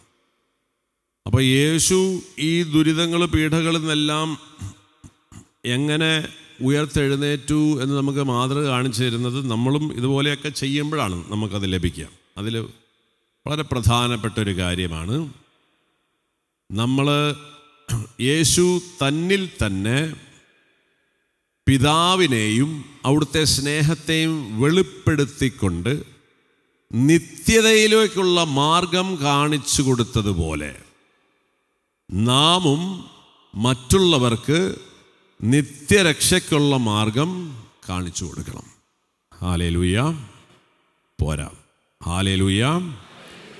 അപ്പോൾ യേശു ഈ പാടുപീഡകളൊക്കെ സഹിക്കുമ്പോഴും ഈ അവഹേളന നിന്ദനത്തിലൂടെ കടന്നു പോകുമ്പോഴും അവൻ തൻ്റെ അപ്പനെ കാണിച്ചു കൊടുക്കുകയാണ് തന്നിൽ. പുറപ്പാട് 34:6 പറയുന്നുണ്ട്, മോശയ്ക്ക് ദൈവം വെളിപ്പെടുത്തി കൊടുക്കുകയാണ്. ദൈവത്തിൻ്റെ സ്വഭാവം എന്താണ്? അവൻ കാരുണ്യവാനും കൃപാലുവുമായ ദൈവം, കോപിക്കാത്തവൻ, കോപിക്കുന്നതിൽ വിമുഖൻ, സ്നേഹത്തിലും വിശ്വസ്തതയിലും അത്യുദാരനാണ് നിൻ്റെ അപ്പൻ. അതെവിടെയാണ് കാണിച്ചു കൊടുക്കുന്നത്? അത് കുരിശിലാണ് കാണിച്ചു കൊടുക്കുന്നത്. കുരിശിൽ അവൻ കാരുണ്യവാനായിരുന്നു, കൃപയുള്ളവനായിരുന്നു. അവൻ അവിടെ കോപിക്കുന്നില്ല, അവൻ ആരെയും ശാസിക്കുകയും കോപിക്കുകയും അവനെ നശിപ്പിക്കുന്നില്ല. അവൻ സ്നേഹത്തിലും വിശ്വസ്തതയിലും ഉദാരമതിയാണെന്ന് കാണിച്ചു കൊടുക്കുക. ഇതുപോലെ നമ്മളും ഈ ദൈവത്തെ കാണിച്ചു കൊടുക്കണം. അങ്ങനെ കാണിച്ചു കൊടുത്തുകൊണ്ട് എന്തിനാ ഇത് കാണിക്കണത്? അങ്ങനെ നമ്മൾ നിത്യതയിലേക്കുള്ള വഴി കാണിച്ചു കൊടുക്കണം. ഹല്ലേലൂയ. അങ്ങനെ നമ്മൾ ചെയ്യുമ്പോഴാണ് നമ്മുടെ ജീവിതത്തിലെ, നിങ്ങളുടെ ജീവിതത്തിലെ ഏത് ദുരിതത്തിൽ നിന്നും ദൈവത്തിൻ്റെ കാരുണ്യം ഈ ഈസ്റ്ററിൽ അല്ലെങ്കിൽ ഈ വർഷത്തിൽ നിങ്ങളുടെ ജീവിതത്തിൽ ദൈവം റിസ്റ്റോർ ഉയർത്തിയിരിക്കും. Hallelujah, hallelujah. അപ്പം അതുകൊണ്ട് നമ്മൾ വെറുതെ കുറച്ചിറച്ചിയും മീനും തിന്നാതിരുന്ന് ഈസ്റ്ററിന് എന്തെങ്കിലും സംഭവിക്കുമെന്ന് വിചാരിക്കരുത്. അപ്പം നമ്മളെ തന്നെ വിശുദ്ധീകരിക്കണം. കാരുണ്യത്തിൻ്റെ ഏറ്റവും പരമായ ലക്ഷ്യം എന്താണ്? നമ്മളുടെ വിശുദ്ധീകരണമാണ്. 2, നമ്മൾ ഈ കാരുണ്യത്തെ നമ്മൾ പ്രഘോഷിക്കാൻ, യേശുവിൽ വ്യക്തമാക്കിയ ഈ ദൈവത്തിൻ്റെ കാരുണ്യത്തെ അല്ലെങ്കിൽ രക്ഷയെ മറ്റുള്ളവർക്ക് നമ്മൾ പറഞ്ഞു കൊടുക്കാൻ ബാധ്യസ്ഥരാണ്. 3, പിതാവായ ദൈവം നമ്മുടെ അപ്പനാണെന്നുള്ള വലിയ സത്യം നമ്മൾ കാണിച്ചു കൊടുക്കുകയും നമ്മൾ ദൈവത്തിൻ്റെ മക്കളാണെന്ന് നമ്മൾ ഈ ലോകത്തിന് കാണിച്ചു കൊടുക്കണം. ഇപ്പോഴും നമ്മുടെ പിള്ളേരൊക്കെ പഠിക്കുന്നത് നമ്മൾ കുരങ്ങനിൽ നിന്ന് വന്നെന്നാണ് ഇപ്പോഴും വിചാരിച്ചുകൊണ്ടിരിക്കുന്നത്. അല്ലെങ്കിൽ ബിഗ് ബാങ് തിയറിയിൽ നിന്നുണ്ടായെന്നാണ് നമ്മുടെ പിള്ളേർ ഇപ്പോഴും വിശ്വസിക്കുന്നത്. ഒരു പൊട്ടിത്തെറി ഉണ്ടായപ്പോൾ അതിൽ നിന്നാണ് മക്കളെ ഇതെല്ലാം ഉണ്ടായെന്നാണ് നമ്മുടെ പിള്ളേരെ പഠിപ്പിക്കുന്നത്. പക്ഷെ അങ്ങനെയല്ല, നമ്മൾ ദൈവത്തിൽ നിന്ന് വന്നവരാണെന്നുള്ള ആ സത്യം. കാരണം ഈ വലിയ സത്യത്തേക്ക് ഇന്ന് ലോകം നിഷേധിച്ചുകൊണ്ടിരിക്കുകയാണ്. ഇങ്ങനെ നിഷേധിച്ചുകൊണ്ടിരിക്കുന്ന ഈ ലോകത്തിൽ നമ്മൾ കുരങ്ങൻ്റെ സ്വഭാവമുള്ളവരല്ല, നമ്മൾ പൊട്ടിത്തെറിയുന്നുണ്ടായവരല്ല, നമ്മളൊരു അപ്പൻ്റെ മക്കളാണെന്ന് നമ്മളുടെ സ്വഭാവം വഴി നമ്മൾ ഈ ലോകത്തിന് കാണിച്ചു കൊടുക്കണം. ഹല്ലേലൂയ. അങ്ങനെ അപ്പനെ കാണിച്ചു കൊടുത്ത് നമ്മൾ ആ നിത്യതയിലേക്ക്, നമ്മൾ ഈ ലോകത്തിന് വേണ്ടി സൃഷ്ടിക്കപ്പെട്ടവരല്ല, നമ്മൾ വേറൊരു ലോകത്തിന് വേണ്ടി സൃഷ്ടിക്കപ്പെട്ടവരാണ്. അതുകൊണ്ട് ഈ ലോകത്തിൽ നമുക്കുണ്ടാകുന്ന ദുരിതങ്ങൾക്കെല്ലാം നമുക്ക് പരലോകത്തിൽ വലിയ റിവാർഡ് നമുക്കുണ്ടെന്നും നമ്മൾ മരിച്ചു കഴിഞ്ഞാൽ നമ്മളിവിടെ ആകാശത്തിലേക്ക് ശൂന്യതയിലേക്ക് പോകുകയല്ല, നമ്മൾ ഈ അപ്പൻ്റെ ഭവനത്തിലേക്ക് പോകുകയാണെന്നുള്ള വ്യക്തത നമ്മൾ കാണിച്ചു കൊടുക്കണം. അപ്പം ഇത്രയും കാര്യങ്ങൾ നമ്മൾ ചെയ്യുമ്പോഴാണ് നമ്മുടെ ജീവിതത്തിൽ എന്തുണ്ടാവുക? ഉത്ഥാനത്തിൻ്റെ എഫക്റ്റ് വരിക. ദൈവം ആഗ്രഹിക്കുന്നത് നിങ്ങൾ ഇന്ന് അനുഭവിക്കുന്ന സകല ദുഃഖങ്ങൾ, ദുരിതങ്ങൾ, കഷ്ടപ്പാടുകൾ, രോഗങ്ങൾ, കടങ്ങൾ, ബാധ്യതകൾ, എന്തെല്ലാം ദുരിതങ്ങൾ ജീവിതത്തിൻ്റെ അതിൽ നിന്ന് മുഴുവനും നിങ്ങളെ ഉയർത്തുവാൻ ആ കരുണയുള്ള സ്നേഹം സന്നദ്ധമാണ്. Hallelujah, hallelujah. പക്ഷേ ദൈവം പറയുന്നത് പോലെ ജീവിക്കാൻ നിങ്ങൾ തയ്യാറുണ്ടോ എന്നുള്ളതാണ് ചോദ്യം. പലപ്പോഴും നമ്മൾ ഈ ബെത്സേദ കൊളക്കടവിലൊരു രോഗിയുണ്ട്. അയാളുടെ അടുത്ത് ഈശോ വന്നിട്ടൊരു ചോദ്യം ചോദിക്കുന്നുണ്ട്, നിനക്ക് സുഖം പ്രാപിക്കാൻ ആഗ്രഹമുണ്ടോ? അല്ലേ? വളരെ ഫണ്ണി ആയിട്ടുള്ളൊരു ചോദ്യമാണ്. കാരണം ആ കൊളക്കടവിൽ കിടക്കുന്നവരെല്ലാവരും എങ്ങനെയുള്ളവരാണ്? രോഗികളാണ്. ആ രോഗികളായിരിക്കുന്ന അവരവിടെ സുഖം പെടാൻ വേണ്ടിയിട്ടാണോ ഒന്ന് കിടക്കണത്? അങ്ങനെയുള്ളൊരു മനുഷ്യനോട് എന്തിനാണ് നിനക്ക് സുഖം പെടണമെന്ന് ചോദിക്കേണ്ടത്? അതൊരു പ്രസക്തിയില്ലാത്തൊരു ചോദ്യമായിട്ട് നമുക്ക് തോന്നാം. അപ്പം മനുഷ്യരുടെ ഒരു നേച്ചറാണ്, ഞാനിവിടെ കിടന്നിങ്ങനെ കഷ്ടപ്പെടുകയാണ്, എന്നെ സഹായിക്കാൻ ആരുമില്ല, എനിക്കാണെങ്കിൽ ഒന്ന് സ്വന്തം ഇളകി കൊളത്തിച്ചാടാനുള്ള ആരോഗ്യം ദൈവം തന്നിട്ടില്ല, ദൈവം എൻ്റെ പ്രാർത്ഥന കേൾക്കുന്നില്ല, ഈ ദൈവം എവിടെയാണാവോ, ഇങ്ങനെയൊക്കെ നിൽക്കുന്നൊരു മനുഷ്യൻ, അവനോട് ദൈവം തമ്പുരാൻ ഒരു കാര്യം പറയുകയാണ്, എടാ മോനെ, നിന്റെ വിചാരം നിന്റെ പ്രശ്നങ്ങളിൽ ഇടപെടാൻ ഞാൻ വൈകിയിരിക്കുക എന്നുള്ളതാണ്, അല്ലെങ്കിൽ നിന്റെ വേദനയും ദുഃഖമൊന്നും ഞാൻ കാണുന്നില്ല, ഞാൻ നിന്നെ സഹായിക്കുന്നില്ല എന്നാണ് നിൻ്റെ വിചാരം. പക്ഷെ യഥാർത്ഥത്തിൽ എന്താന്ന് വെച്ച് കഴിഞ്ഞാൽ, എന്നെ നിന്റെ ജീവിതത്തിൻ്റെ രക്ഷകനും കർത്താവാക്കാൻ നിനക്ക് താല്പര്യമുണ്ടോ? ഞാൻ വെയിറ്റ് ചെയ്യാണ് ദ ഹോൾ ഇയർ. 38 വർഷം ആ മനുഷ്യൻ്റെ മുമ്പിൽ ദൈവം കാത്തിരിക്കുകയാണ്. എന്തിനു വേണ്ടിയിട്ട്? നിന്റെ ജീവിതത്തിൻ്റെ കർത്താവും ദൈവവുമായി എന്നെ സ്വീകരിക്കാൻ നീ തയ്യാറുണ്ടോ? നമ്മൾ ദൈവത്തോട് ചോദിക്കുകയാണ്, ദൈവമേ, നീ എന്താണ് എൻ്റെ ജീവിതത്തിൽ ഇടപെടാത്ത? എൻ്റെ കണ്ണുനീരും ദുഃഖവും വേദന നീ കാണുന്നില്ലേ? ഞാനും കാണുന്നുണ്ട്. അപ്പം ദൈവം നമ്മൾ പറയാ, നിന്നെ സഹായിക്കാൻ ഞാൻ പണ്ടേ തയ്യാറാ, പക്ഷേ are you ready to accept me as your God and master? ഇവിടെയാണ് അതിൻ്റെ പ്രശ്നം കിടക്കുന്നത്. അതുകൊണ്ട് ഈ ഈസ്റ്ററിനെങ്കിലും നമ്മൾ ഇതുപോലെ വിഡ്ഢികളാക്കരുത്. ദൈവം നമ്മുടെ പ്രശ്നത്തിൽ ഇടപെടാത്തത് കൊണ്ടല്ല, നമ്മൾ ദൈവത്തിന് നമ്മുടെ ജീവിതത്തിൽ സ്ഥാനം കൊടുക്കാത്തത് കൊണ്ടാണ് നമ്മുടെ പ്രശ്നങ്ങൾ തീരാത്തത്. അതുകൊണ്ടാണ് യേശു ആ തളർവാദ രോഗിയോട് ചോദിക്കുന്നത്, നിനക്ക് സുഖപ്പെടാൻ ആഗ്രഹമുണ്ടാ? സുഖപ്പെടാൻ ആഗ്രഹമുണ്ടോ വെച്ചാൽ, എന്നെ നിൻ്റെ ജീവിതത്തിലേക്ക്, നിനക്ക് സ്വമേധ ഇതൊന്നും ചെയ്യാൻ പറ്റത്തില്ല, പക്ഷെ ഞാൻ നിൻ്റെ ജീവിതത്തിൽ വന്നു കഴിഞ്ഞാൽ എനിക്ക് നിൻ്റെ ജീവിതത്തെ പുനഃസൃഷ്ടിക്കാൻ സാധിക്കും. ഏത് പ്രശ്നത്തിൽ നിന്നും പുനഃസൃഷ്ടിക്കാൻ പറ്റും. അപ്പം നമ്മളൊന്ന് കണ്ണുകളടയ്ക്കാം. ഇത്രയും നാൾ നമ്മളിങ്ങനെ ദൈവം എന്താ ഇടപെടാത്തത്, ദൈവം എന്താ എൻ്റെ പ്രശ്നം കേൾക്കാത്തത് എന്നൊക്കെ ചിന്തിക്കുന്ന മക്കളുണ്ടാവും. നിങ്ങളോട് വചനം പറയാണ്, ദൈവം എന്നെ തയ്യാറാണ്. ഈശോ ചോദിക്കുന്നത്, നിങ്ങൾ എന്നെ സ്വീകരിക്കാൻ തയ്യാറുണ്ടോ? പലപ്പോഴും നമ്മൾ അതിന് തയ്യാറല്ല. കാരണം നമുക്ക് നമ്മുടേതായ അജണ്ടകളും പദ്ധതികളും പ്ലാനുകളൊക്കെ ഉണ്ട്. അതുകൊണ്ട് സഹോദരങ്ങളെ, ഇനിയും വൈകരുത്. ഈ കാരുണ്യം, ഈ സ്നേഹം, നിൻ്റെ ജീവിതത്തിലെ സകല വൈകല്യങ്ങളും കുറവുകൾ നികത്താൻ കഴിവുള്ള ഈ സ്നേഹം ഇനിയും തിരസ്കരിക്കരുത്. ചിലപ്പോൾ വലിയ നഷ്ടമുണ്ടാവും. അതുകൊണ്ട് ഇനിയുള്ള ദിവസങ്ങളിൽ ഈ സത്യം മനസ്സിലാക്കി യേശുവിനെ സ്വീകരിച്ച്, യേശുവിനെ ഏറ്റുപറഞ്ഞ്, യേശുവിൽ വ്യക്തമാക്കിയ പിതാവിനെ ലോകത്തിന് നമ്മുടെ ജീവിതം വഴി കാണിച്ചു കൊടുത്ത് ആ നിത്യതയിലേക്കുള്ള യാത്രയിൽ നമ്മൾ ഒരുങ്ങുക, എല്ലാവരെയും അതിലേക്ക് കൊണ്ടുവരിക. ഒപ്പം ഈ കാരുണ്യത്തെ പ്രകീർത്തിച്ചും വിശ്വസ്തത കാട്ടിയും ആ കാരുണ്യം യാചിച്ചുകൊണ്ടും നമുക്ക് അത്ഭുതകരമായ കരുണ സ്വന്തമാക്കാം. തമ്പുരാൻ നിങ്ങളെ സഹായിക്കട്ടെ. ഈ ഒരു ഈസ്റ്റർ മുമ്പ് ഏത് കാലഘട്ടത്തെക്കാളും അതിശ്രേഷ്ഠമായ ഉയർപ്പിൻ്റെ മഹിമയിൽ നിങ്ങളെല്ലാവരും എത്തുമെന്ന് ദൈവം പറയുകയാണ്. നമുക്ക് പരിശുദ്ധ അമ്മയോടുകൂടി പ്രാർത്ഥിക്കാം. ഞങ്ങളുടെ ഈ ഒരുക്കക്കുറവൊക്കെ നിൻ്റെ മാധ്യസ്ഥൽ നികത്തി നിൻ്റെ പുത്രൻ്റെ ഉത്ഥാനത്തിൽ ഞങ്ങളെ കൂടി ഭാഗഭാക്കാക്കണമേ. നന്മ നിറഞ്ഞ മറിയമേ സ്വസ്തി, കർത്താവ് അങ്ങയുടെ കൂടെ സ്ത്രീകളിൽ അങ്ങ് അനുഗ്രഹിക്കപ്പെട്ടവളാകുന്നു. അങ്ങയുടെ ഉദരത്തിൻ ഫലമായി ഈശോ അനുഗ്രഹിക്കപ്പെട്ടവനാം. പരിശുദ്ധ മറിയമേ തമ്പുരാൻ്റെ അമ്മ, പാപികളായ ഞങ്ങൾക്ക് വേണ്ടി ഇപ്പോഴും ഞങ്ങളുടെ മരണസമയത്തും തമ്പുരാനോട് അപേക്ഷിച്ചുള്ളമേ. ആമേൻ. അതുകൊണ്ട് ഇനി നമ്മൾ ദൈവത്തോട് എന്താ എൻ്റെ പ്രശ്നം ഇടപെടാത്തതെന്ന് ഇനി ചോദിക്കരുത്. ദൈവം നമ്മളോട് ചോദിക്കുകയാണ്, എന്നെ സ്വീകരിക്കാൻ എന്താ നീ താമസിക്കുന്നതെന്നുള്ളതാണ്. അതുകൊണ്ട് ഇത്രയും നാൾ നമ്മളിങ്ങനെ ഈ ലോകത്തിലെ മനുഷ്യരെ പോലെ പടക്കവും വെടിയും നോയമ്പും ഉപവാസവും ഇങ്ങനത്തെ ഇതൊക്കെ ചെയ്ത് ഇങ്ങനെ ദൈവത്തെ പ്രസാദിപ്പിക്കേണ്ട കാര്യമൊന്നുമില്ല. നീ യേശുവിനെ നിൻ്റെ ജീവിതത്തിൽ സ്വീകരിക്കുന്ന നിമിഷത്തിൽ നിൻ്റെ പ്രശ്നങ്ങൾക്ക് ശാശ്വത പരിഹാരമാണ്. അത് സ്വീകരിക്കാനുള്ള താമസമാണ് നമ്മളുടെ പ്രോബ്ലം. ഓക്കെ, തമ്പുരാൻ നിങ്ങളെ അനുഗ്രഹിക്കട്ടെ. ഈ ആഴ്ചയിൽ ബർത്ത്ഡേ ഉള്ള ആരെങ്കിലും ഉണ്ടെങ്കിൽ ഒന്ന് എഴുന്നേറ്റ് നിൽക്കാം. നമുക്ക് അവർക്ക് വേണ്ടി ഒന്ന് പ്രാർത്ഥിക്കാം. വെഡ്ഡിങ് ആനിവേഴ്സറി സെലിബ്രേറ്റ് ചെയ്യുന്നവരുണ്ടെങ്കിൽ എഴുന്നേറ്റ് നിൽക്കാം.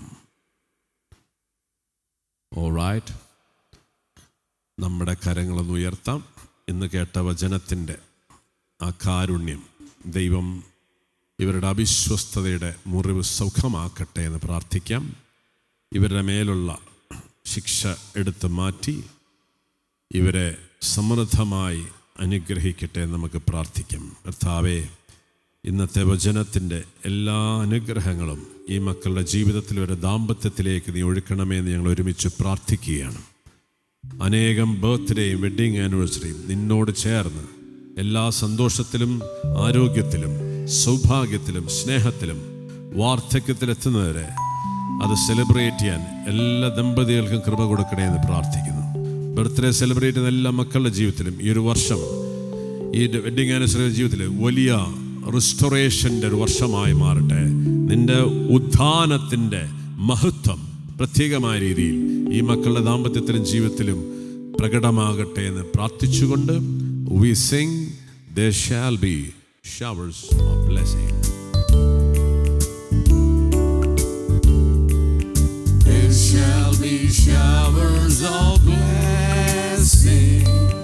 This is the promise of God. There shall be seasons refreshing, sent from the Savior above.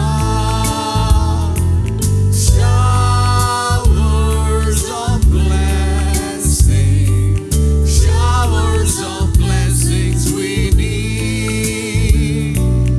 Mercy drops round us are falling, not for the showers we plead.